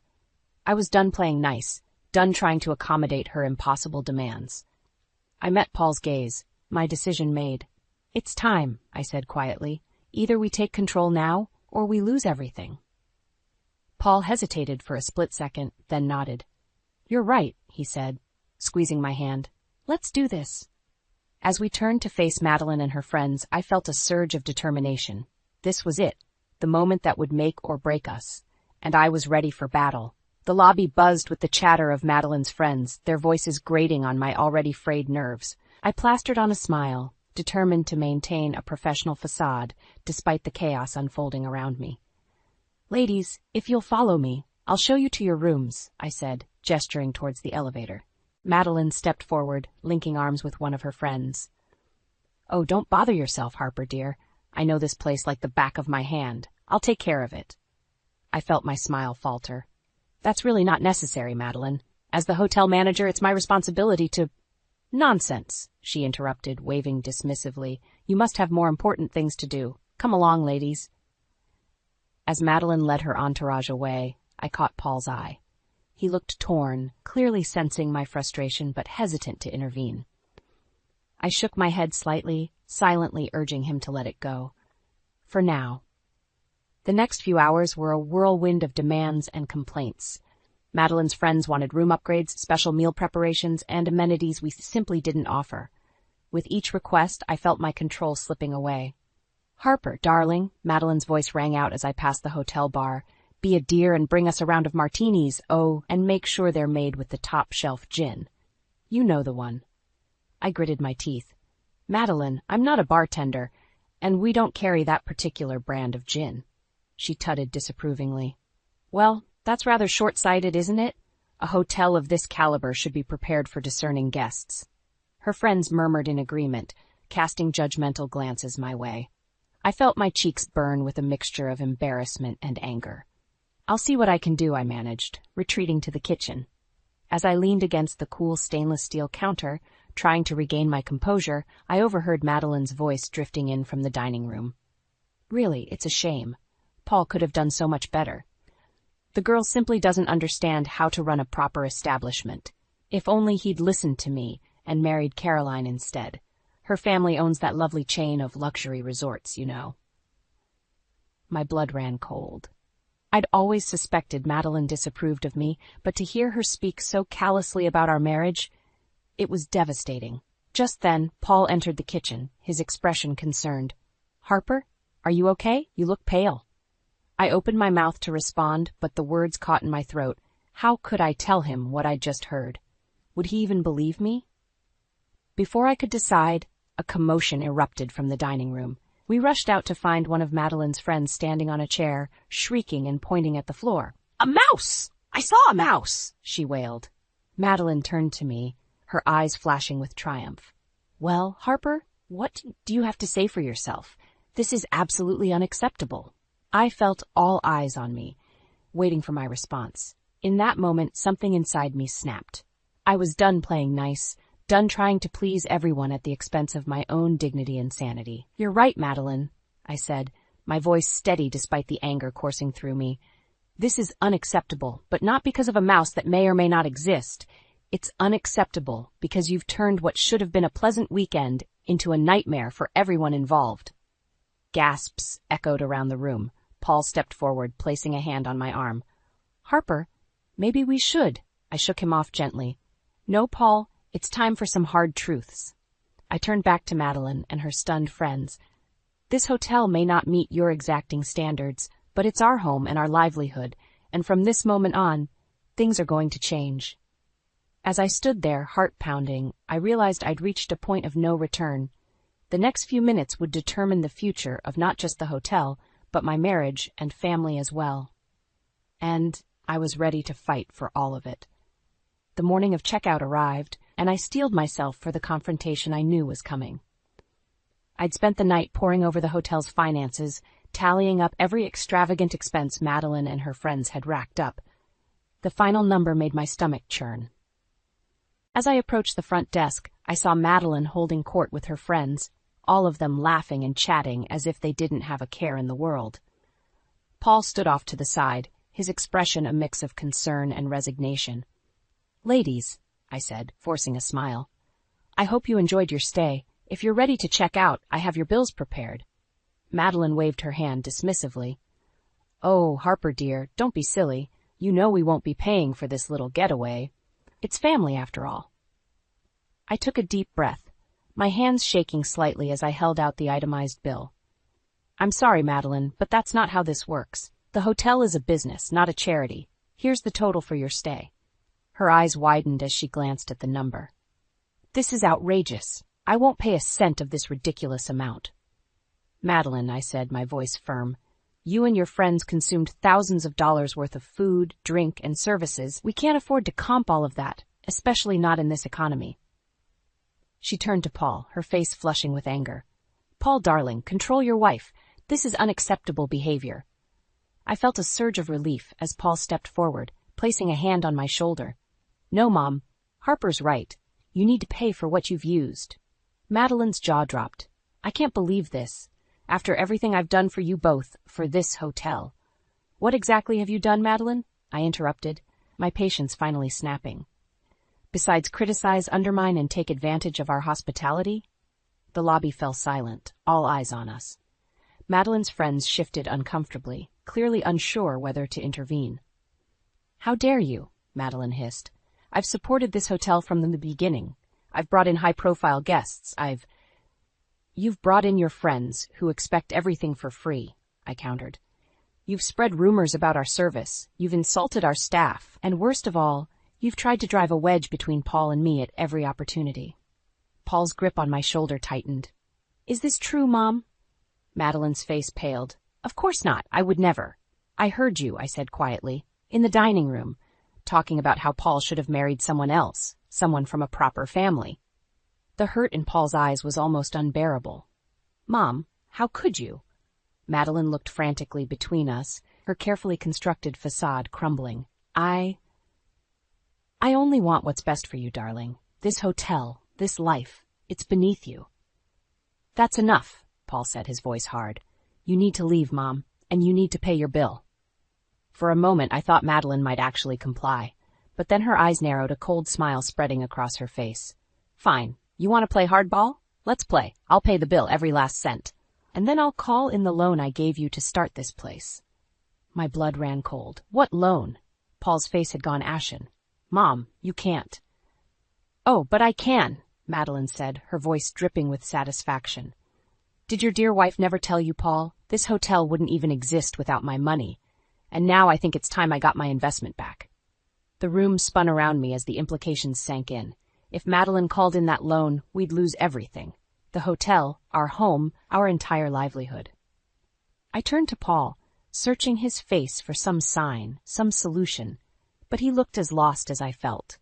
In that moment, standing in the lobby of the hotel we'd poured our hearts and souls into, I realized we were teetering on the edge of losing it all, and I had no idea how to pull us back from the brink. The lobby had fallen into a tense silence, the weight of Madeline's threat hanging heavy in the air.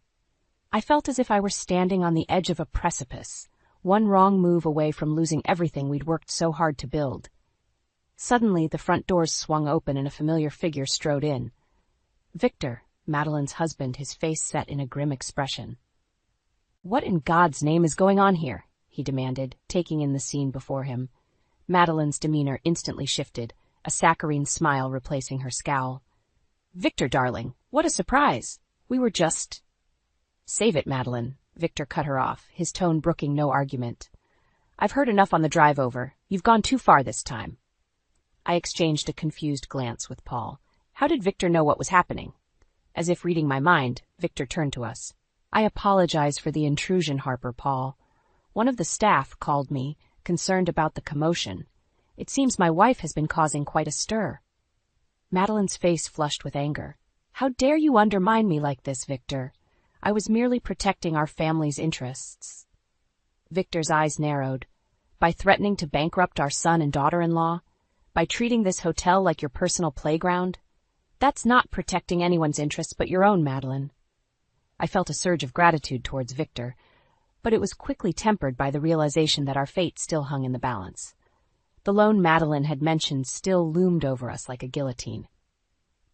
Mr. Thompson, I began hesitantly. I appreciate your intervention, but please call me Victor, he interrupted, his expression softening. And I'm well aware of the loan situation, Harper. It's time we cleared the air about that. Paul stepped forward, his face a mask of confusion and hurt. Dad, what's going on? What do you know about this loan? Victor sighed heavily. The loan your mother mentioned, it doesn't exist, at least not in the way she's implying. A collective gasp rippled through the room. Madeline's face drained of color. Victor, don't you dare. Enough, Madeline, he said firmly. It's time for the truth. The money we gave you and Harper to start this hotel was a gift, not a loan. We agreed on that from the beginning. I felt as if the floor had dropped out from beneath me. All this time, the threat of financial ruin had been nothing but a bluff. Paul turned to his mother, his voice barely above a whisper. Is this true? You lied about the loan? Madeline's composure crumbled entirely. I only wanted to protect you, to make sure you had a safety net. This hotel, it's not the life I envisioned for you, Paul. That wasn't your decision to make, Paul said, his voice hard. You had no right to hold this over our heads, to try and manipulate us like this.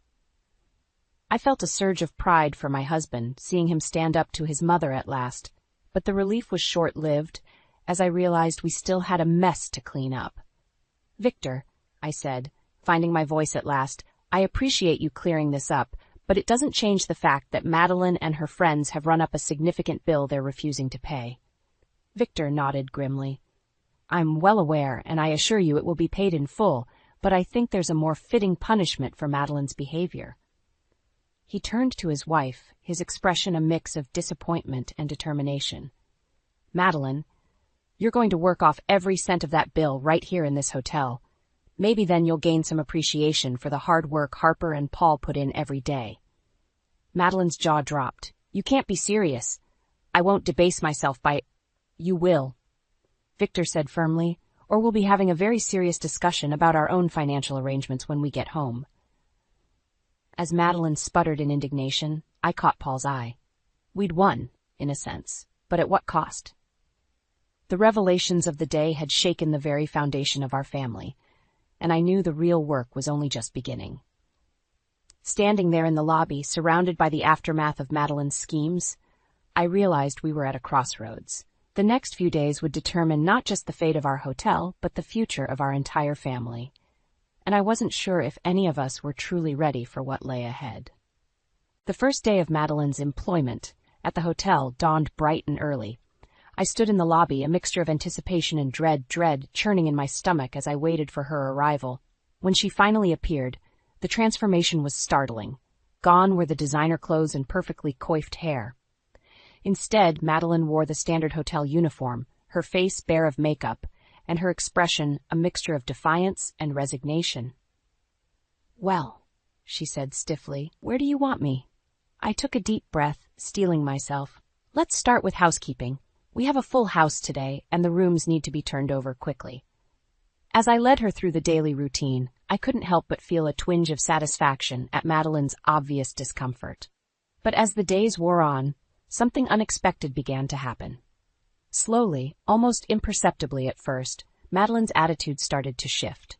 The complaints became less frequent, replaced by a quiet determination. I caught her studying the other staff, asking questions, even offering suggestions for improvements. One evening, about a week into her sentence, I found Madeline in the kitchen, long after her shift had ended. She was hunched over a pile of invoices, a look of concentration on her face. Madeline, I asked surprised, what are you doing? She looked up, a hint of embarrassment in her eyes. I noticed some discrepancies in our supply orders. I think we might be able to cut costs if we switch vendors for certain items. I was stunned. You've been looking into our finances?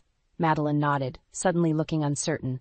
I hope I haven't overstepped. It's just, I had no idea how much went into running this place, the attention to detail, the constant problem solving. It's impressive. For a moment, I didn't know how to respond. This was a side of Madeline I'd never seen before. Thank you, I finally managed. I'd love to hear your ideas. As we pored over the numbers together, I felt a shift in the air between us. For the first time, we weren't adversaries. We were partners, working towards a common goal.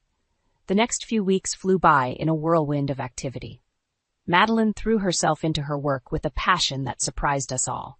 She charmed guests, streamlined operations, and even managed to bring in some of her high society connections as paying customers. On the final day of her employment, I found Madeline in the lobby, staring out at the sunset.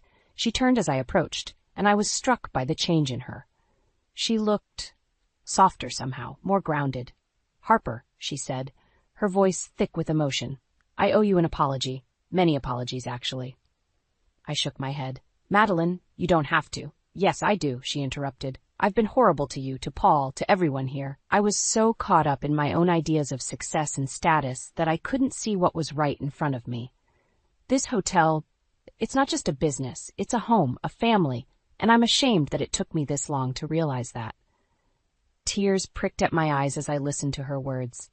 Thank you, Madeline. That means more than you know. She reached out, taking my hands in hers. I know I have a lot to make up for, but if you'll let me, I'd like to be a part of this family. Really be a part of it, not just in name. At that moment, Paul appeared in the doorway, his eyes widening at the scene before him. I beckoned him over, and as he joined us, I felt a sense of completion I'd never experienced before. I think, I said, looking between Madeline and Paul, that we're all ready for a fresh start. As we stood there, the three of us linked by touch and newfound understanding, I realized that sometimes the greatest victories come not from defeating our enemies, but from transforming them into allies. Madeline's punishment had become a gift, not just for her, but for all of us. The hotel hummed with life around us, a testament to the hard work and love we'd poured into it. And as I looked towards the future, I knew that whatever challenges lay ahead, we would face them together as a family.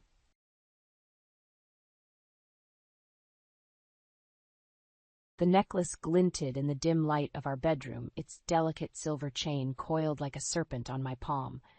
I stared at it, my heart pounding, as the implications of its presence under our bed sank in. This wasn't mine. It wasn't Amy's. There was only one explanation, and it made me sick to my stomach. "Mommy, can we have ice cream?"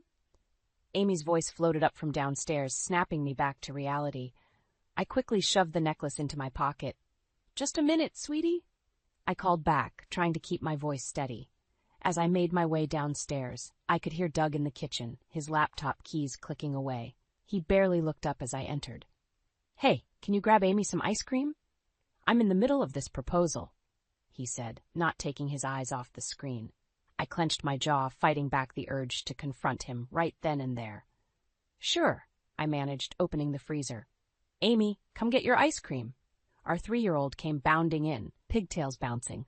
"Yay! Thanks, Mommy." As I scooped the ice cream, I watched Doug out of the corner of my eye. He seemed so normal, so unaffected. How could he sit there, acting like everything was fine, when there was clear evidence of his betrayal burning a hole in my pocket? "Doug, we need to talk," I said, my voice low and tense. He finally looked up, his brow furrowing. "Can it wait? I'm really swamped with this freelance gig." "No, it can't," I snapped, louder than I intended. Amy looked up from her ice cream, her eyes wide. Doug sighed, closing his laptop. "All right, what's so urgent?" I glanced at Amy, then back at him. "Not here. Upstairs. Now." He followed me reluctantly, leaving Amy to her dessert. As soon as we were in our bedroom, I whirled on him. "Want to explain this?" I hissed, pulling out the necklace. Doug's face paled, but he quickly composed himself. "Where did you find that?" "Under our bed. Care to tell me who it belongs to?" He ran a hand through his hair, a nervous habit I knew all too well. "Mel, it's not what you think." "Oh, really?" I cut him off. "Because what I think is that you're cheating on me. Am I wrong?" "Of course you're wrong," he exclaimed, his voice rising. "How could you even think that?" I laughed bitterly. "How could I not? You've been distant for months, always working on your laptop, and now this." I dangled the necklace in front of him. "Don't lie to me, Doug." He reached for the necklace, but I snatched it away. It's a gift," he stammered. "For you, for our anniversary next month." I was hiding it. I stared at him, incredulous. "Our anniversary isn't for another 3 months, Doug, and this isn't my style. You know that." His face fell, caught in the lie. "Mel, please, it's not." "Don't," I interrupted, holding up a hand. "Just don't. I can't believe you do this to us, to Amy." As if on cue, Amy's voice drifted up from downstairs. "Mommy? Daddy, where are you?" Doug moved towards the door, but I blocked his path. "We're not done here," I said, my voice low and dangerous. "What do you want me to say?" he asked, exasperated. "The truth would be nice," I spat. Before he could respond, my phone buzzed. I glanced at it, seeing a text from Sophie, my mother. "Everything okay, dear? You seemed off when we talked earlier." I looked back at Doug, his face a mixture of guilt and defiance. In that moment, I made a decision. "This isn't over," I told him, pocketing the necklace. "But right now, our daughter needs us. We'll finish this later." As I brushed past him to go downstairs, I couldn't shake the feeling that our lives had just changed irrevocably. The necklace weighed heavy in my pocket, a tangible reminder of the betrayal that threatened to tear our family apart. But as I plastered on a smile for Amy, I knew one thing for certain. I wasn't going down without a fight. The playgroup bustled with activity as I dropped Amy off, my eyes scanning the room for Lucy. She stood in the corner, her blonde hair perfectly styled, laughing with another parent. My stomach churned at the sight of her. "Melissa, good morning," Lucy chirped, waving me over. I plastered on a smile and approached, Amy clinging to my leg. "Morning, Lucy," I replied, my voice tight. "Amy, sweetie, why don't you go play with your friends?" As Amy scampered off, Lucy leaned in conspiratorially. "I'm so glad you're here early. I wanted to chat about the upcoming parent-teacher meetings." I nodded, barely listening as she prattled on about schedules. My eyes were drawn to her neck, where a familiar silver chain glinted. My heart stopped. It couldn't be. Lucy, I interrupted, my voice trembling, that's a beautiful necklace. Where did you get it? She touched it, smiling. Oh, this old thing. It was a gift from a friend. The room spun. I gripped the nearest table to steady myself. A friend? Lucy's smile faltered for a moment. Yes, just a friend. Is everything okay, Melissa? You look pale. I forced a laugh. I'm fine. Just tired. Listen, I've got to run. Work calls. I practically fled the playgroup, my mind racing. The necklace. Lucy. Doug. It all made horrible sense now. The day passed in a blur. I couldn't focus at work, my thoughts consumed by what I'd seen. By the time I picked up Amy and headed home, I was a bundle of nerves. Doug was already there when we arrived, playing with his phone on the couch. He looked up, smiling. Hey, how was your day? I ignored him, turning to Amy. Sweetie, why don't you go play in your room for a bit? Mommy and Daddy need to talk. Once Amy was upstairs, I rounded on Doug. I saw Lucy today, I said, my voice low and dangerous. He frowned. Okay? And? She was wearing the necklace, Doug, the one I found under our bed. The color drained from his face. Mel, I can explain. Don't you dare, I hissed. How long has this been going on? How could you do this to us? Doug stood, reaching for me. It's not what you think. Lucy and I were just what? I spat. Friends? Is that why you're giving her jewelry? He ran a hand through his hair, pacing. It's complicated, Mel. I've been going through some things. Oh, spare me, I interrupted. What about what I've been going through, working full-time, taking care of Amy, supporting your decision to freelance? And this is how you repay me? Doug's face hardened. Maybe if you weren't so focused on work all the time, you'd see what's really going on. I recoiled as if slapped. Are you seriously blaming me for your affair? It's not an affair, he shouted, then lowered his voice, glancing towards Amy's room. Lucy understands me. She listens. Tears stung my eyes. And I don't? Is that what you're saying? Before he could answer, my phone rang. It was Sophie, my mother. I answered, turning away from Doug. Mom, now's not a good time, I said, my voice shaky. Honey, what's wrong? Sophie asked, concern evident in her voice. I took a deep breath, glancing at Doug. He was watching me, his face a mixture of guilt and defiance. Everything, I whispered into the phone. Can you come over? I need you. As I hung up, Doug stepped towards me. Mel, please, let's talk about this. I held up a hand, stopping him. No, I'm done talking. My mother's coming over, and you're going to leave. I can't even look at you right now. He opened his mouth to protest, but something in my expression must have stopped him. Without another word, he grabbed his keys and left. As the door closed behind him, I sank to the floor, sobs racking my body. How had we come to this? And more importantly, what was I going to do now? The front door creaked open, and I hastily wiped my tears away. Sophie rushed in, her face etched with concern. Melissa, honey, what's going on? She enveloped me in a hug, and I crumbled against her. It's Doug, I choked out. He's having an affair. Sophie stiffened. That no-good son of a... She caught herself, glancing towards Amy's room. Are you sure? I nodded, recounting the necklace incident and my confrontation with Doug. Sophie's face darkened with each word.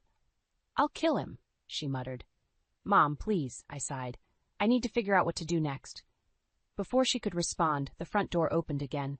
Doug strode in, his jaw set. I thought I told you to leave, I hissed. This is my house too, Mel, he retorted. We need to talk. Sophie stepped between us. You've got some nerve, Doug. He ignored her, focusing on me. Melissa, please, let me explain. Explain what? I snapped. How you've been lying to me, sneaking around with Amy's teacher? Doug's face flushed. It's not like that. Lucy and I, we connected. She understands the pressure I'm under. I laughed bitterly. Oh, the pressure you're under? What about me, Doug? I've been carrying this family while you chase your freelance dreams. That's not fair, he shot back. I'm trying to build something for us, for Amy's future. By sleeping with her teacher? Sophie interjected. Doug whirled on her. This doesn't concern you, Sophie. The hell it doesn't, she growled. That's my daughter and granddaughter you're hurting. I held up a hand, silencing them both. Doug, I want you out, tonight. His eyes widened. Mel, come on, we can work this out. Work what out? I asked, my voice trembling. The trust you've shattered, the family you've torn apart. Doug's shoulders sagged. I never meant to hurt you, it just happened. Things like this don't just happen, I spat. You made a choice. Now I'm making mine. A small voice interrupted us. Mommy? Daddy? We all turned to see Amy at the foot of the stairs, clutching her stuffed rabbit. Her eyes were wide with fear. Why is everyone yelling? She whimpered. I rushed to her, scooping her up. It's okay, sweetie. Mommy and Daddy were just having a grown-up talk. Doug approached us, reaching for Amy. I instinctively pulled back. Don't, I warned. His face crumpled. Mel, please. She's my daughter, too. Sophie stepped in, gently taking Amy from me. Come on, sweetheart. Let's go make some hot chocolate while Mommy and Daddy finish talking. As they disappeared into the kitchen, I turned back to Doug. I want you gone by morning. You can see Amy, but it'll be on my terms. You can't do this, he protested. We need to think about what's best for Amy. I am thinking about Amy, I retorted. She deserves better than a father who lies and cheats. Doug's face hardened. Fine, if that's how you want to play it, I'll go, but this isn't over, Melissa. As he stormed upstairs to pack, I sank onto the couch, my head in my hands. How had we come to this? The man I'd loved, the father of my child, was now a stranger to me. Sophie returned, sitting beside me. He's leaving? I nodded, unable to speak. She squeezed my hand. You're doing the right thing, honey. It'll be hard, but you're strong. You'll get through this. I looked up at her, tears streaming down my face. What if I can't? What if I'm not strong enough? Sophie's eyes flashed with determination. Then I'll be strong for you. We'll face this together, Melissa. You're not alone. As Doug's footsteps echoed above us, packing his life into suitcases, I clung to my mother's words. I wasn't alone, and somehow, someway, I would find the strength to rebuild my life, for myself and for Amy. The house felt emptier without Doug, but I couldn't decide if that was a good or bad thing. Amy kept asking where Daddy was, and each time my heart broke a little more. I'd told her he was on a work trip, but I knew that excuse wouldn't hold for long. One afternoon, while Amy napped, I found myself drawn to Doug's home office. I hesitated at the door, my hand hovering over the knob. Did I really want to do this, to invade his privacy? But then I remembered the necklace, Lucy's smug face, and my resolve hardened. The room was a mess, papers strewn everywhere. I started with his desk drawers, rifling through documents and old receipts, nothing incriminating. His laptop sat on the desk, tempting me. I knew his password, or at least I thought I did. To my surprise, it worked. As I scrolled through his emails, my stomach churned. There were dozens of messages from Lucy, each more intimate than the last. They detailed meetups, shared jokes, and plans for the future. My future. Our future. I felt sick, but it was a folder labeled Melissa that caught my eye. With trembling hands, I clicked it open. Inside were screenshots of text messages, our text messages. Every argument, every cold exchange meticulously documented, and below them, notes. Melissa overreacting again. Another late night at work. Does she even care about this family? Tears blurred my vision. How long had he been planning this? Documenting our downfall? A noise from the hallway made me jump. I quickly closed the laptop, my heart racing. It was just Amy, stirring in her sleep. I slumped back in the chair, overwhelmed. I had my evidence now, but at what cost? The Doug I knew, the man I married, was truly gone. My phone buzzed. A text from Doug. Can we talk? I miss Amy. I ignored it, focusing instead on the laptop. I needed to document what I'd found before he had a chance to delete it all. With shaky hands, I began taking photos of the screen, capturing every damning email and note. As I worked, another text came through, this time from an unknown number. Hi, Melissa. It's Lucy. We need to talk about Doug. My blood boiled. The audacity of this woman. I typed out a scathing reply, then deleted it. No, I needed to be smarter than that. Instead, I wrote, Fine, meet me at Rosie's Cafe tomorrow at 2 p.m. Her reply was almost immediate. I'll be there. I set the phone down, my mind racing. What could Lucy possibly have to say? Was this a trap? Or did she have information I needed? As if on cue, Amy's voice called out from her room. Mommy? Where's Daddy? I closed my eyes, taking a deep breath. How much longer could I keep this charade up? How much longer should I? I went to Amy's room, sitting on the edge of her bed. Her innocent eyes looked up at me, full of trust and love. In that moment, I made a decision. Sweetie, I said softly, Daddy and Mommy are going through some grown-up problems right now, but I want you to know that we both love you very, very much. Amy's lower lip trembled. Is Daddy coming home? I pulled her close, fighting back tears. I don't know, baby, but no matter what happens, I promise always be here for you. As I held my daughter, I steeled myself for what was to come. The meeting with Lucy, the inevitable confrontation with Doug, the painful process of untangling our lives. It wouldn't be easy, but looking at Amy, I knew it was necessary. Tomorrow, I'd face Lucy and whatever revelations she brought. But tonight I'd hold my daughter and find strength in her love. Because no matter what happened next, I knew one thing for certain. I'd fight with everything I had to protect our future, with or without Doug. The morning sun filtered through the curtains as I sipped my coffee, steeling myself for the day ahead. Amy was at preschool, and I had a mountain of work to tackle before my meeting with Lucy. The thought of facing her made my stomach churn, but I was determined to get answers. My phone buzzed, an unknown number flashing on the screen. Frowning, I answered. Hello, is this Melissa Thompson? A stern voice asked. Yes, this is she. Mrs. Thompson, this is Officer Jenkins from the City Police Department. I'm calling about your husband, Douglas Thompson. My heart stopped. What about Doug? Is he okay? There was a pause, heavy with unspoken dread. There's been an accident, ma'am. Your husband's car collided with another vehicle on Highway 16. He's been taken to Memorial Hospital. The room spun. I gripped the counter to steady myself. Is he alive? Yes, ma'am, but his condition is critical. You should get to the hospital as soon as possible. I mumbled a thank you and hung up, my mind reeling. Doug, accident, hospital. The words swirled in my head, refusing to make sense. With shaking hands, I dialed Sophie. Mom, I choked out when she answered. I need you to pick up Amy from preschool. Doug's been in an accident. Oh, honey, she gasped. I'm on my way. Go to the hospital. I'll take care of Amy. The drive to Memorial was a blur. I parked haphazardly, rushing through the emergency room doors. A harried nurse directed me to the ICU waiting area, where a grim-faced doctor approached me. Mrs. Thompson? He asked. I nodded, unable to speak. Your husband is in surgery. He suffered severe internal injuries and a head trauma.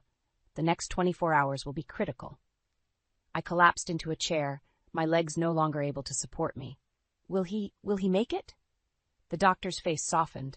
We're doing everything we can, but you should prepare yourself for the possibility.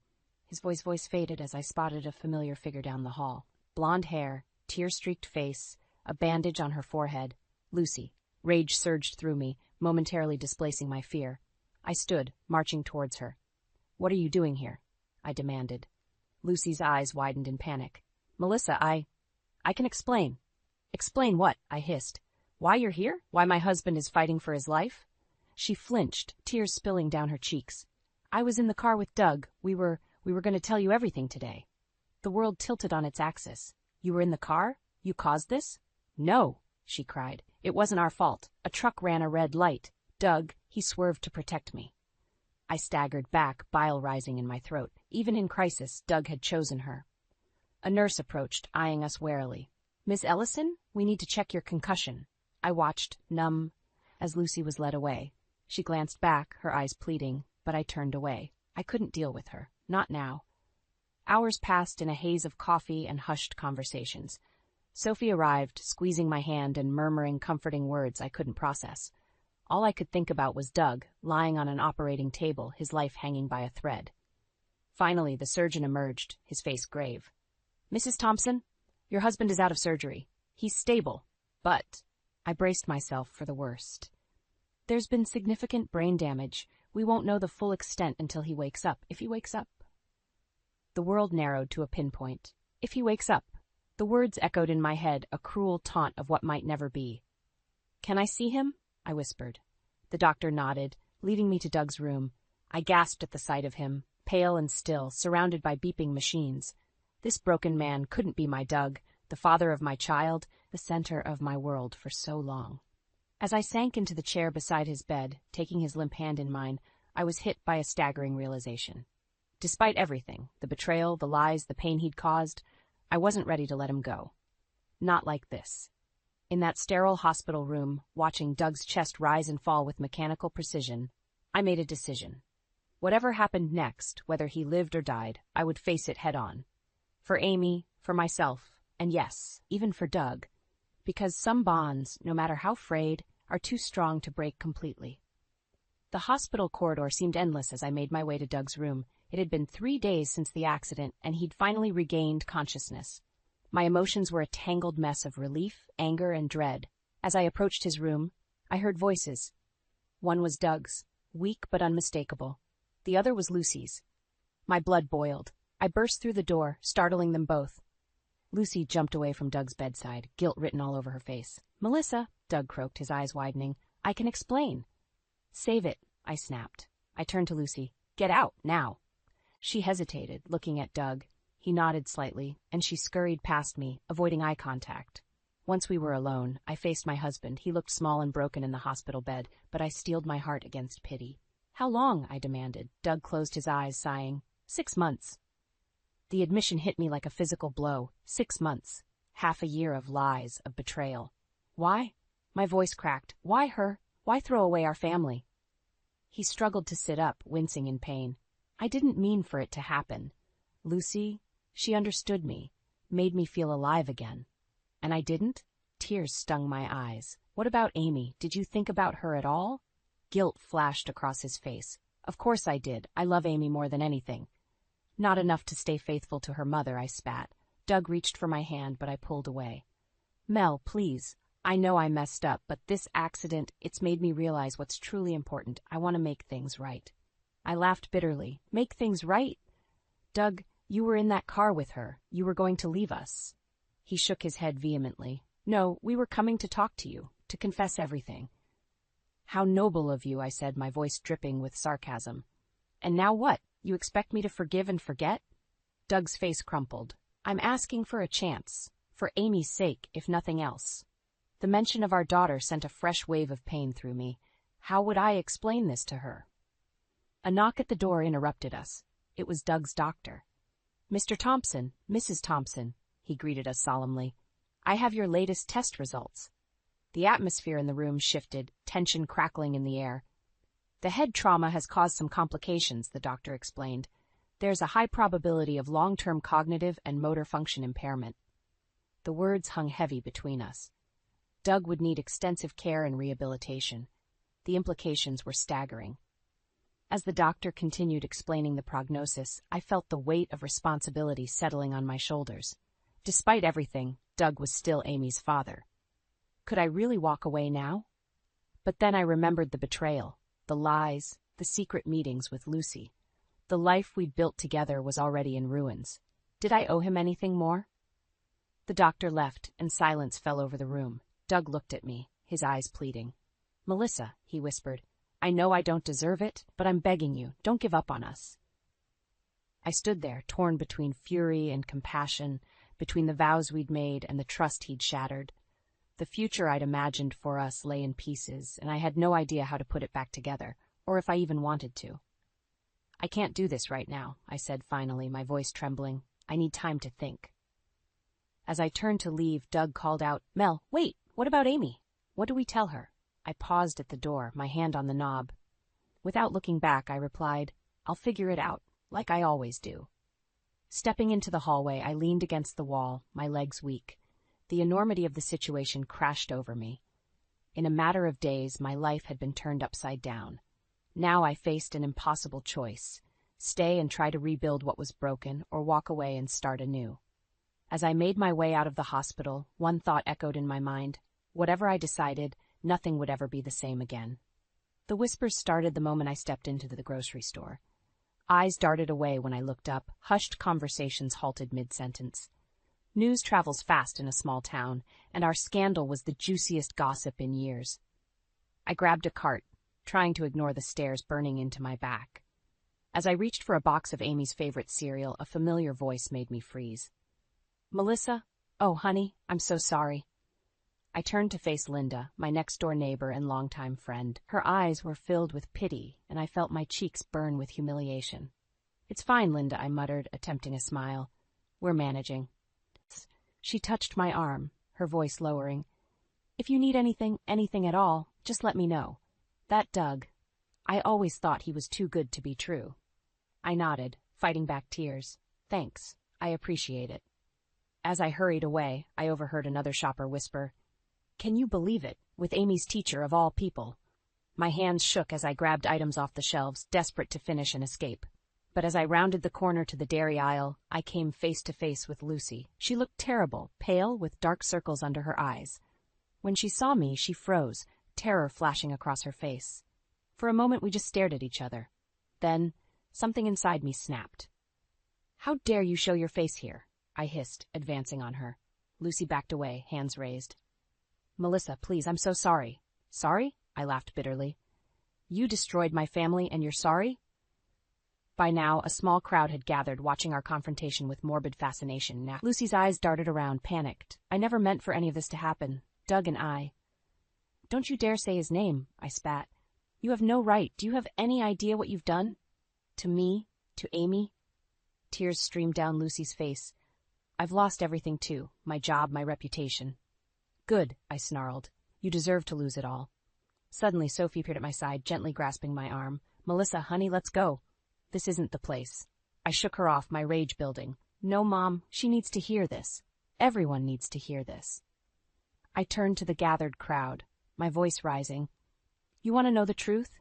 My husband, the man I trusted with my life, my future, betrayed me with this woman, Amy's teacher, and now he's lying in a hospital bed, broken and changed forever, because they were sneaking around behind my back." Gasps and murmurs rippled through the onlookers. Lucy looked like she wanted the ground to swallow her whole. "Melissa, please." She whimpered. "I'm leaving town. You'll never have to see me again." "Running away?" I sneered. "Of course you are. That's what cowards do." Sophie tugged at my arm more insistently. "That's enough, Melissa. Think of Amy." The mention of my daughter's name was like a bucket of cold water. I deflated, suddenly aware of the spectacle I'd created. "You're right," I said quietly. Then to Lucy, "Go. Leave, and pray I never see you again." As Lucy fled, leaving her cart abandoned, I turned to face the crowd. Their expressions ranged from shock to sympathy to poorly concealed excitement at the drama. "Show's over," I announced, my voice cracking. "Go back to your shopping." Sophie guided me out of the store, leaving our groceries behind. As we stepped into the parking lot, my phone buzzed. It was the hospital. "Mrs. Thompson? Your husband is asking for you. There's been a complication." I closed my eyes, feeling the last threads of my composure unraveling. How much more could I take? Sophie squeezed my hand. "What is it, honey?" I looked at her, tears finally spilling over. "It's Doug. I have to go back to the hospital." As we drove away from the store, leaving behind a wake of gossip and scandal, I realized I was at a crossroads. The life I knew was gone, shattered beyond repair. Now I had to decide. Would I let this break me, or would I find the strength to forge a new path for myself and Amy? With each mile that passed, my resolve hardened. Whatever happened next, I would face it head on. For better or worse, this was my story now, and I was determined to write my own ending. The courtroom felt suffocating as I sat across from Doug, his lawyer whispering urgently in his ear. My own attorney, Sarah, squeezed my hand reassuringly. "You've got this, Melissa," she murmured. "Remember, we have all the evidence. He can't weasel out of this." I nodded, steeling myself as the judge entered. This was it, the culmination of months of legal battles, emotional turmoil, and sleepless nights. As the proceedings began, I found myself drifting, remembering the night everything changed. The necklace under the bed, the confrontation at the hospital, the scandal that rocked our small town. It felt like a lifetime ago. Doug's lawyer presented their case first, painting a picture of a remorseful husband, a victim of circumstance. I clenched my fists, fighting the urge to scream out his lies. When it was our turn, Sarah methodically laid out the evidence, the emails, the text messages, the financial records showing Doug's secret expenditures on Lucy. With each revelation, I watched Doug shrink in his seat, the facade of confidence crumbling. Finally, the judge turned to me. "Mrs. Thompson, do you have anything you'd like to add?" I stood, my legs shaky but my voice strong. "Your Honor, for years I believed in the sanctity of my marriage, in the man I thought Doug was, but that man doesn't exist. The real Doug betrayed not just me, but our daughter Amy. He risked everything, our family, our future, for a fleeting affair." I turned to face Doug directly, meeting his eyes for the first time in months. "I'm not here for revenge. I'm here for justice, for myself and for Amy. We deserve better than the lies and betrayal you've subjected us to, and now we're taking back our lives." As I sat down, a hush fell over the courtroom. The judge nodded solemnly, then delivered her verdict. The settlement was more than I dared hope for. Primary custody of Amy, a substantial alimony, and child support that would ensure Amy's future was secure. Doug's face crumpled as the judge detailed his visitation rights, supervised only, given his recent erratic behavior. As we left the courtroom, I felt a weight lift from my shoulders. It wasn't just the legal victory, it was the knowledge that I'd stood up for myself, for Amy, for the life we deserved. Outside, Sophie was waiting with Amy. My daughter ran to me, and I scooped her up, holding her tight. "Mommy, why are you crying?" she asked, wiping a tear from my cheek. I smiled through the tears. "These are happy tears, sweetheart. Mommy just won a big game." Sophie hugged us both. "I'm so proud of you, Melissa. You've been so strong through all of this." As we walked to the car, I spotted Doug across the parking lot. Our eyes met briefly, and for a moment I saw a flicker of the man I'd once loved, but then he turned away, shoulders slumped, defeated. That night, after tucking Amy into bed, I sat on the porch swing, gazing at the stars. The future stretched out before me, uncertain, yes, but full of possibility. My phone buzzed with messages of support from friends and coworkers. The community that had once whispered behind my back now rallied around me. I'd emerged from the scandal not as a victim, but as a survivor. As I scrolled through the messages, I paused on one from Linda, my neighbor. "Melissa, you're an inspiration to all of us. If you ever want to share your story, let me know. It could help so many women." I considered her words a seed of an idea taking root. Perhaps there was a way to turn this pain into purpose, to help others facing similar battles. The porch door creaked open, and Sophie joined me, handing me a glass of wine. "To new beginnings," she said, clinking her glass against mine. I smiled, feeling a sense of peace wash over me. "To new beginnings," I echoed. As we sat in comfortable silence, I realized that this wasn't just an ending. It was a beginning. The road ahead would be challenging, but for the first time in months, I felt ready to face it. I had survived the storm, emerged stronger, and now, with Amy by my side and a support system I never knew I had, I was ready to write the next chapter of our lives. On my own terms, with my head held high, the future was mine to shape, and I intended to make it a bright one. For myself, for Amy, and for any woman who needed to know that there was life and triumph after betrayal.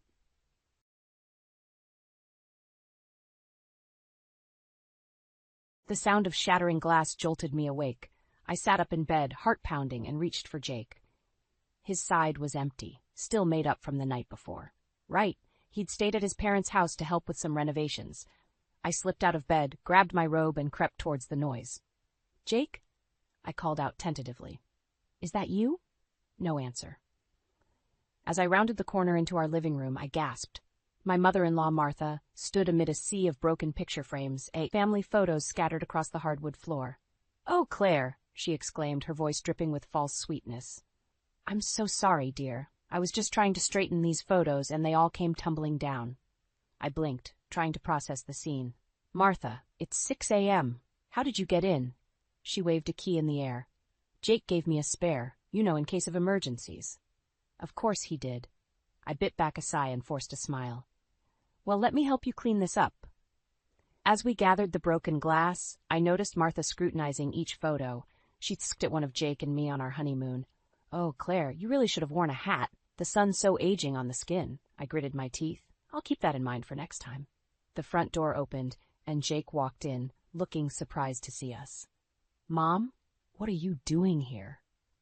Martha beamed. "Just helping Claire tidy up, sweetheart. You know how disorganized she can be." I opened my mouth to protest, but Jake cut in.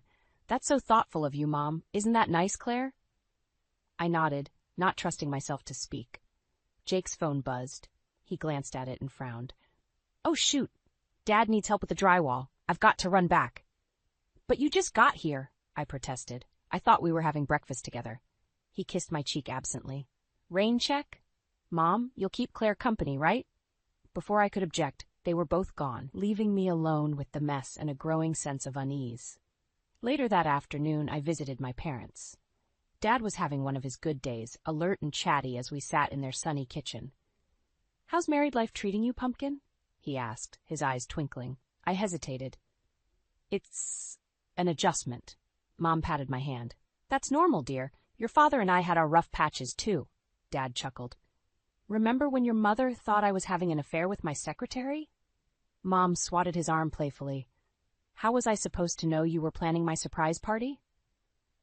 Their easy banter made my heart ache. Would Jake and I ever have that? My phone buzzed with a text from Jake's sister, Sarah. Family dinner at our place tonight. Don't be late. I showed it to my parents. Dad frowned. Bit short notice, isn't it? I shrugged. That's Sarah for you. Mom squeezed my hand. You go on, dear. We'll be fine here. As I drove to Jake's family home, my stomach churned with anxiety. These dinners always felt more like an inquisition than a family gathering. Martha answered the door, her smile not quite reaching her eyes. Claire, darling, come in, come in. We were just talking about you. I stepped inside, the tension palpable. Jake, Sarah, and Thomas sat around the dining table, their conversation dying as I entered. Sarah's saccharine voice broke the silence. So, Claire, when are you and Jake planning on giving us some grandchildren? I froze, caught off guard. Jake looked uncomfortable, but said nothing. Martha chimed in. You're not getting any younger, dear. Tick-tock! I felt my face flush as I struggled to find a response. This was going to be a long night, and I couldn't shake the feeling that it was just the beginning of a much bigger storm. I stared at my reflection in the bridal boutique's mirror, my heart sinking. The wedding dress I'd dreamed of since childhood hung limply on the rack, replaced by a monstrosity of tulle and sequins that Martha and Sarah had insisted upon. Oh, Claire, you look absolutely divine, Martha cooed, clapping her hands together. Sarah circled me like a shark. It's perfect. Jake will be speechless. I caught my mother's eye in the mirror. Edith's face was a mask of concern, but she remained silent. We both knew this wasn't the dress I wanted. I'm not sure, I began, but Martha cut me off. Nonsense. This is the one. We'll take it, she announced to the saleswoman. My stomach churned. Wait, I haven't decided. Claire, Sarah interrupted, her voice sickly sweet. Don't you want Jake to be proud? This dress is a statement. It says you're part of our family now. I felt the walls closing in. Where was Jake? He'd promised to be here, to support me. As if on cue, my phone buzzed. A text from Jake. Sorry, can't make it. Trust Mom and Sarah's judgment. Love you. I blinked back tears. This wasn't how it was supposed to be. Later that evening, I confronted Jake at home. You said you'd be there. This is our wedding, Jake, not your mother's. He sighed, running a hand through his hair. I know, I'm sorry. Work's been crazy, but Mom and Sarah know what they're doing. They just want what's best for us. What's best for us? Or what's best for them? I countered. Jake's eyes hardened. Hey, that's not fair. They're family. And what am I? I shot back. The silence that followed was deafening. Days blurred together as wedding preparations spiraled out of control.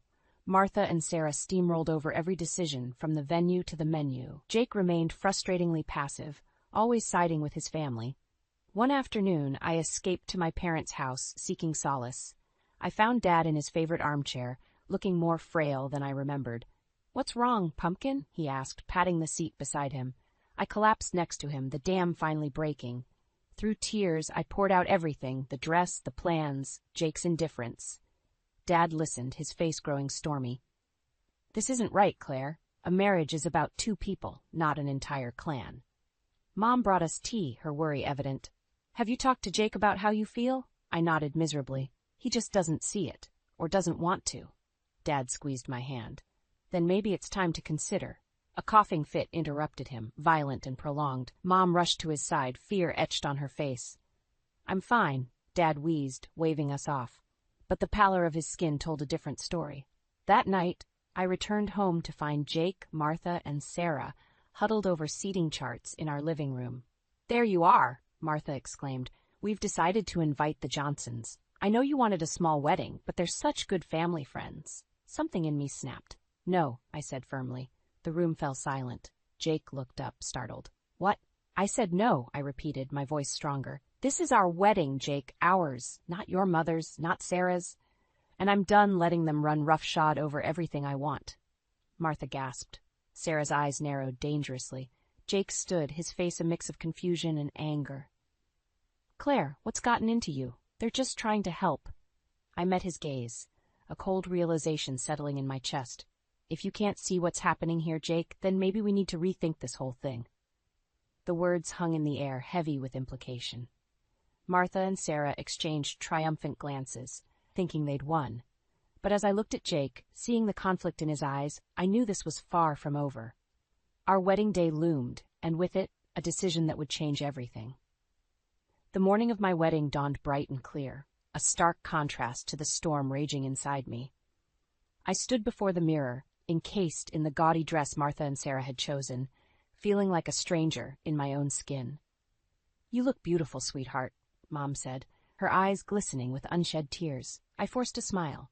"Thanks, Mom." A knock at the door made us both jump. It was Jake, looking handsome but troubled. "Can we talk?" he asked, his voice low. Mom squeezed my hand and slipped out, leaving us alone. Jake's eyes roamed over me, taking in the dress.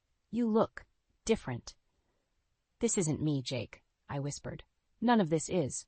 He sighed, running a hand through his hair. "I know things haven't been easy, but it's just one day. We can get through this." I felt a flicker of hope. "So you understand?" "I understand that my family can be a bit much sometimes," he said carefully. "But they mean well. Let's just get through today, okay?" My heart sank. He still didn't get it. The ceremony was a blur of faces and voices. I said my vows on autopilot, barely registering Jake's words. As we walked back down the aisle, Martha's triumphant smile made my skin crawl. At the reception, I found myself cornered by Sarah near the cake table. "I hope you realize how lucky you are," she hissed, her smile never wavering. "Jake could have done so much better." I felt something snap inside me. "Is that so?" I replied, my voice dangerously calm. "Then maybe he should have." Before Sarah could respond, I grabbed a handful of cake and smashed it into her face. The room fell silent, all eyes on us. Jake appeared at my side, his face a mask of shock and anger. "Claire, what the hell?" I looked at him, then at the stunned faces of his family, and suddenly I couldn't breathe. Without a word, I turned and ran, ignoring the calls behind me. I found myself in the garden, gasping for air. Jake found me there, his tie askew and cake frosting on his sleeve. "What's going on with you?" he demanded. "You've embarrassed us all." "Us?" I echoed. "There is no us, Jake. There's you and your family, and then there's me, alone." His face softened. "That's not true. I love you." "Do you? Do you?" I challenged. "Because loving someone means standing up for them, supporting their choices. When was the last time you did that for me?" Jake's silence was deafening. "I can't do this anymore," I said quietly. "I won't live my life trying to please people who will never accept me." "What are you saying?" Jake's voice was barely a whisper. I slipped off my wedding ring and pressed it into his palm. "I'm saying goodbye." The shock on his face almost made me waver, but I steeled myself and walked away. As I reached the garden gate, I heard Martha's shrill voice. "Jake, what happened? Where is she going?" I didn't stay to hear his response. I kicked off my heels and ran, my ridiculous dress billowing behind me like a parachute of broken dreams. Hours later, I sat in my childhood bedroom, surrounded by the remnants of a life I thought I'd left behind. Mom brought me tea, her face etched with concern. "What happens now?" she asked gently. I took a deep breath. "I don't know, but for the first time in a long time, I feel like I can breathe." A commotion downstairs made us both start. Dad's voice, usually so weak lately, boomed through the house. "You have no right to be here. Get out!" Mom and I rushed downstairs to find Jake standing in our living room, looking lost and angry. Dad stood before him, trembling with fury. "Please," Jake pleaded, his eyes finding mine. "Claire, we need to talk." I stepped forward, placing myself between Jake and my father. "No, Jake, we don't. It's over." As I ushered him out, I caught a glimpse of a car idling at the curb. Martha sat in the driver's seat, her eyes boring into me with undisguised hatred. I closed the door, leaning against it as the weight of the day crashed over me. This was just the beginning, I realized. The real battle was yet to come. The shrill ring of my phone jolted me awake. I fumbled for it in the dark, my heart racing as I saw Mom's name on the screen. "Claire, it's your father." Mom's voice trembled. "He's had a stroke. We're at the hospital."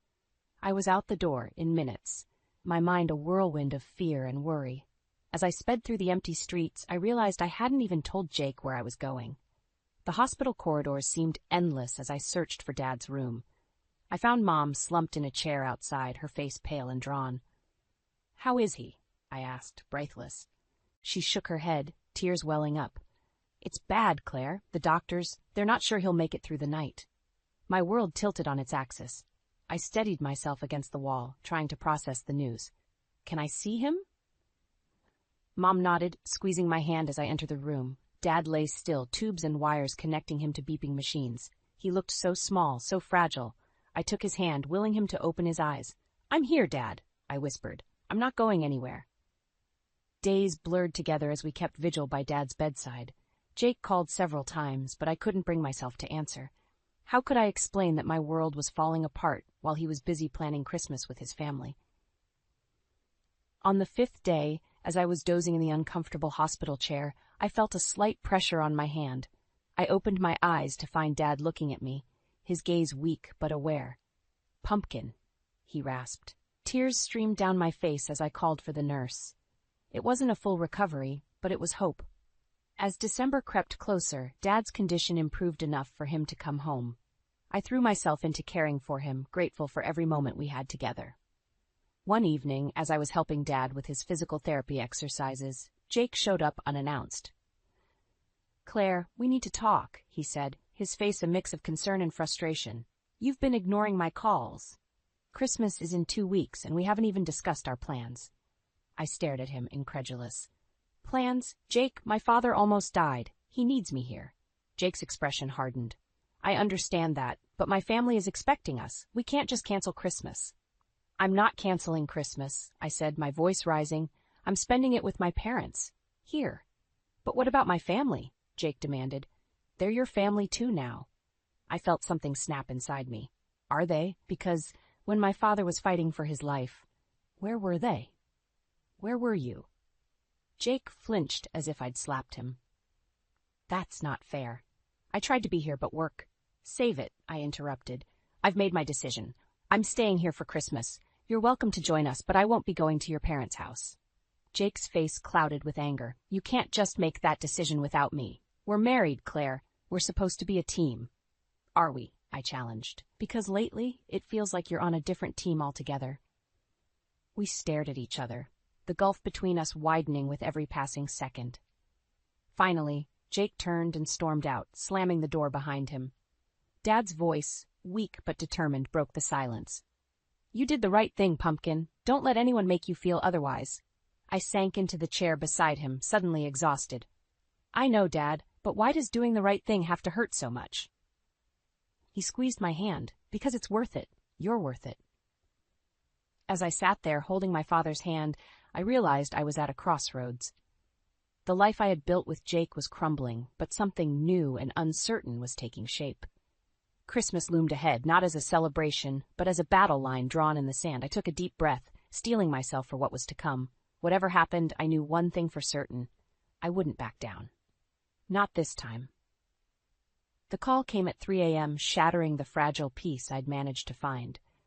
Mom's voice, broken and raw, told me what I'd been dreading for weeks. Claire, he's gone. Your father, he's gone. The world tilted on its axis as I fumbled for my clothes, my mind a whirlwind of grief and disbelief. I didn't even think to wake Jake as I rushed out the door.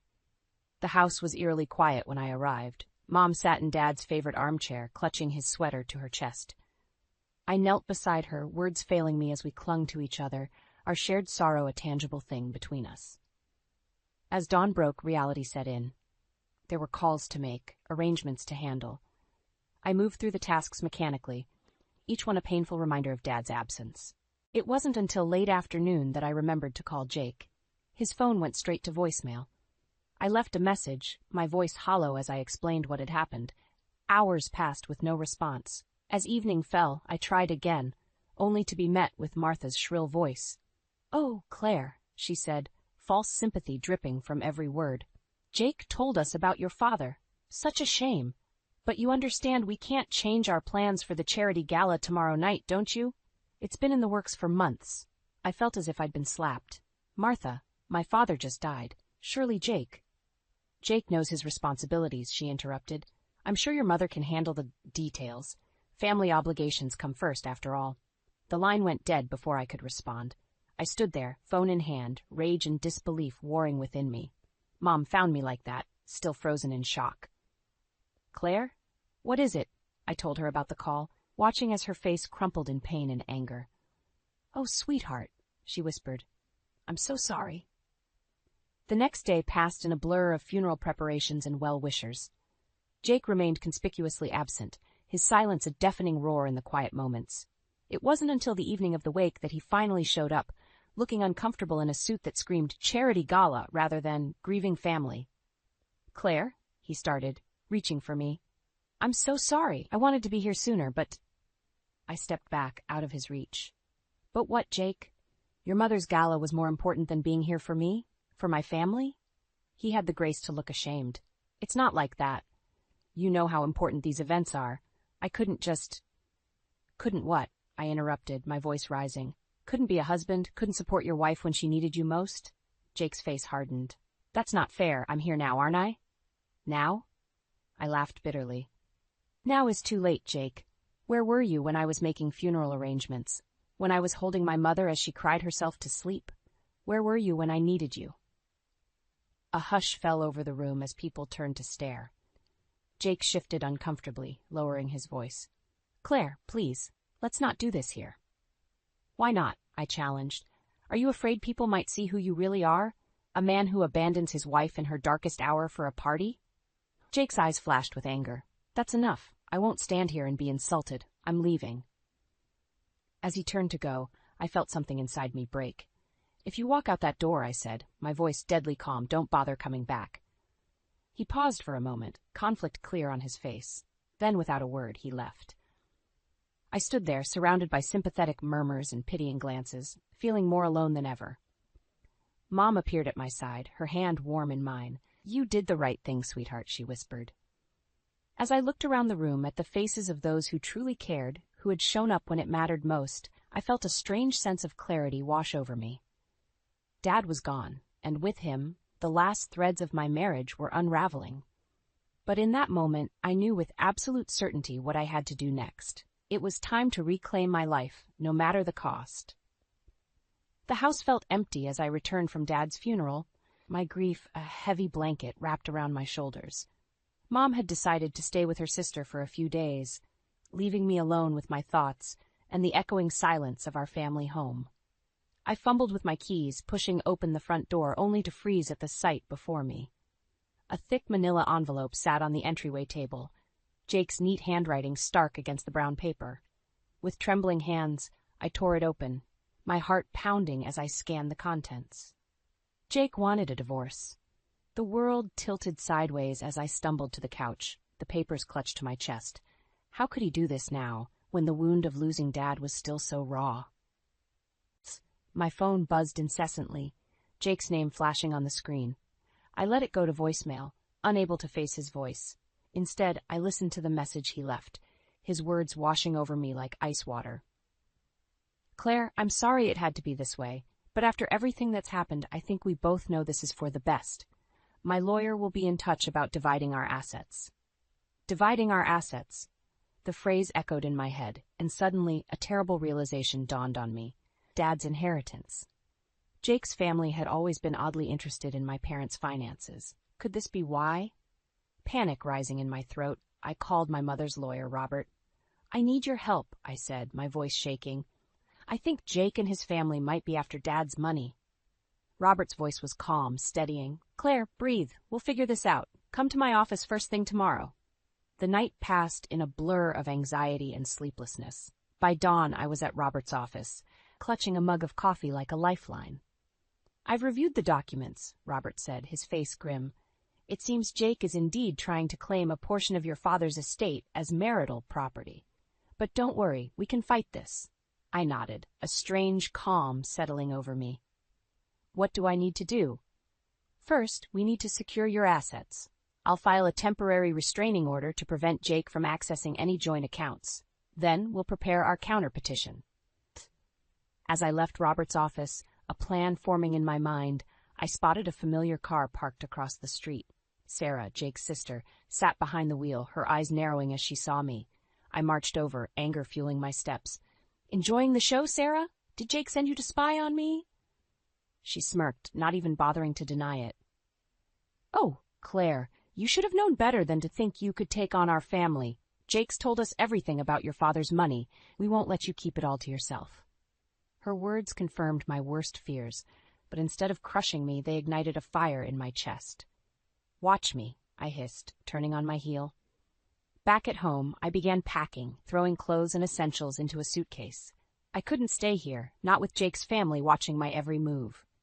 As I zipped up the bag, my phone rang. Mom's voice was frantic on the other end. "Claire, someone broke into the house. They've ransacked your father's study." My blood ran cold. "Mom, are you okay? Did you call the police?" "Yes, they're on their way." "But Claire, your father's safe.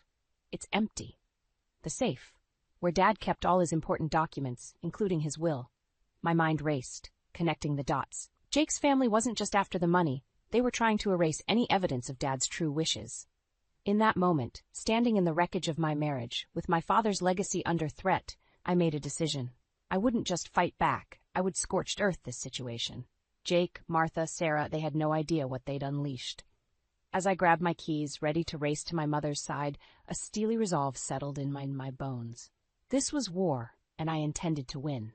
The doorbell's shrill ring pierced the tense silence of Mom's living room.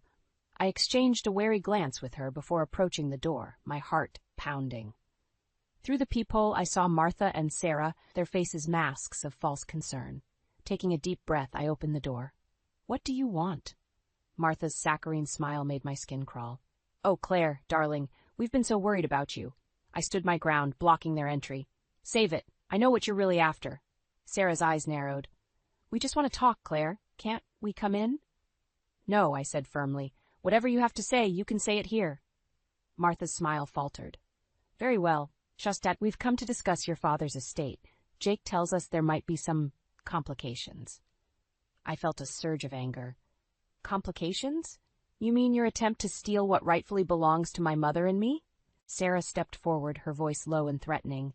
"Be careful, Claire. You don't want to make an enemy of us." "Too late," I spat. "Now get off my property before I call the police." As they retreated, Martha called over her shoulder, "This isn't over, dear. We'll see you in court." I slammed the door, my hands shaking. Mom appeared at my side, her face pale. "What are we going to do, Claire?" Before I could respond, my phone buzzed. It was Robert, my lawyer. "Claire, we've got a problem. Jake's family is contesting the will. They're claiming your father wasn't of sound mind when he made his last revision." My blood ran cold. "That's ridiculous. Dad was perfectly lucid until the end."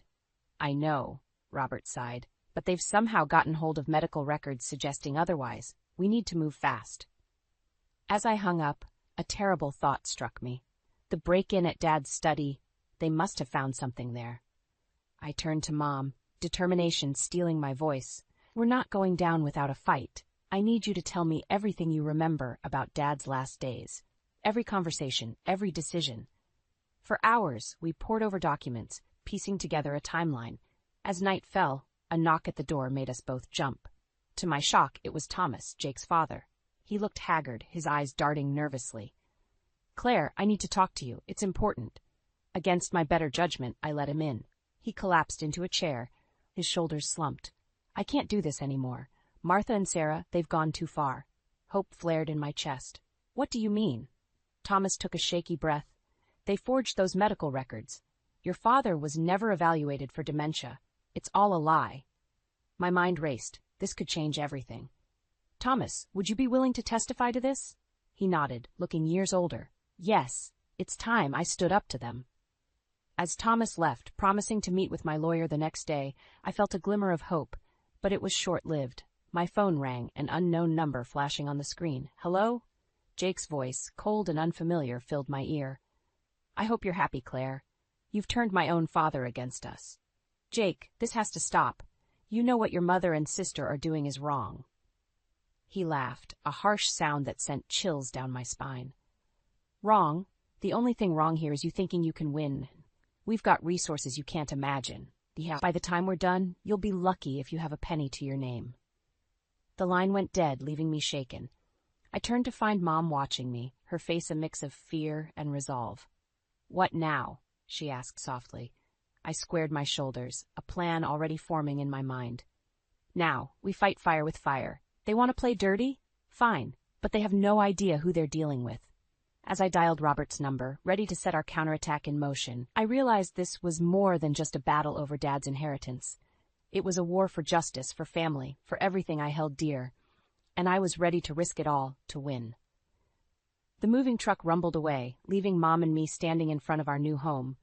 A fresh start, miles away from the chaos Jake's family had brought into our lives. I took a deep breath, feeling a weight lift from my shoulders. "Ready?" Mom asked, squeezing my hand. I nodded, a smile tugging at my lips. More than ready. As we unpacked, my phone buzzed incessantly. Jake, Martha, Sarah, all leaving increasingly frantic messages. I ignored them, focusing on creating our new sanctuary. It was past midnight when a crash downstairs jolted me awake. Mom's frightened voice called out, "Claire!" Heart pounding, I grabbed the baseball bat I'd kept by my bed and crept downstairs. The sight that greeted me froze me in my tracks.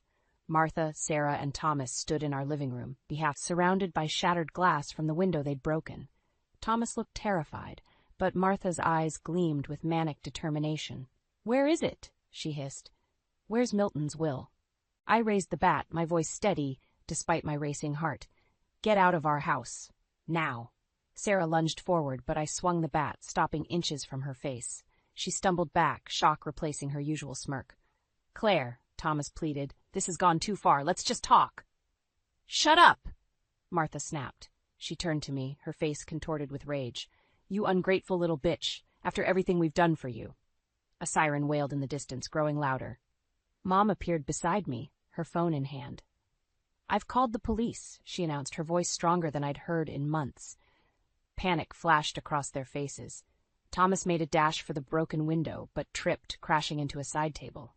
Martha and Sarah hesitated, clearly torn between fleeing and continuing their search. The choice was made for them as red and blue lights flooded the room. "Police! Hands where we can see them!" As the officers burst in, I felt a strange calm settle over me. This was it. The moment when all the lies, all the manipulation would finally come to light. Hours later, as dawn broke, I sat in our kitchen nursing a cup of coffee. The police had taken Martha, Sarah, and Thomas away in handcuffs, charged with breaking and entering, attempted theft, and a host of other crimes. Jake had shown up shortly after, wild-eyed and frantic, but instead of defending his family, he'd crumbled under questioning, admitting to his part in the scheme to steal Dad's inheritance. "Claire?"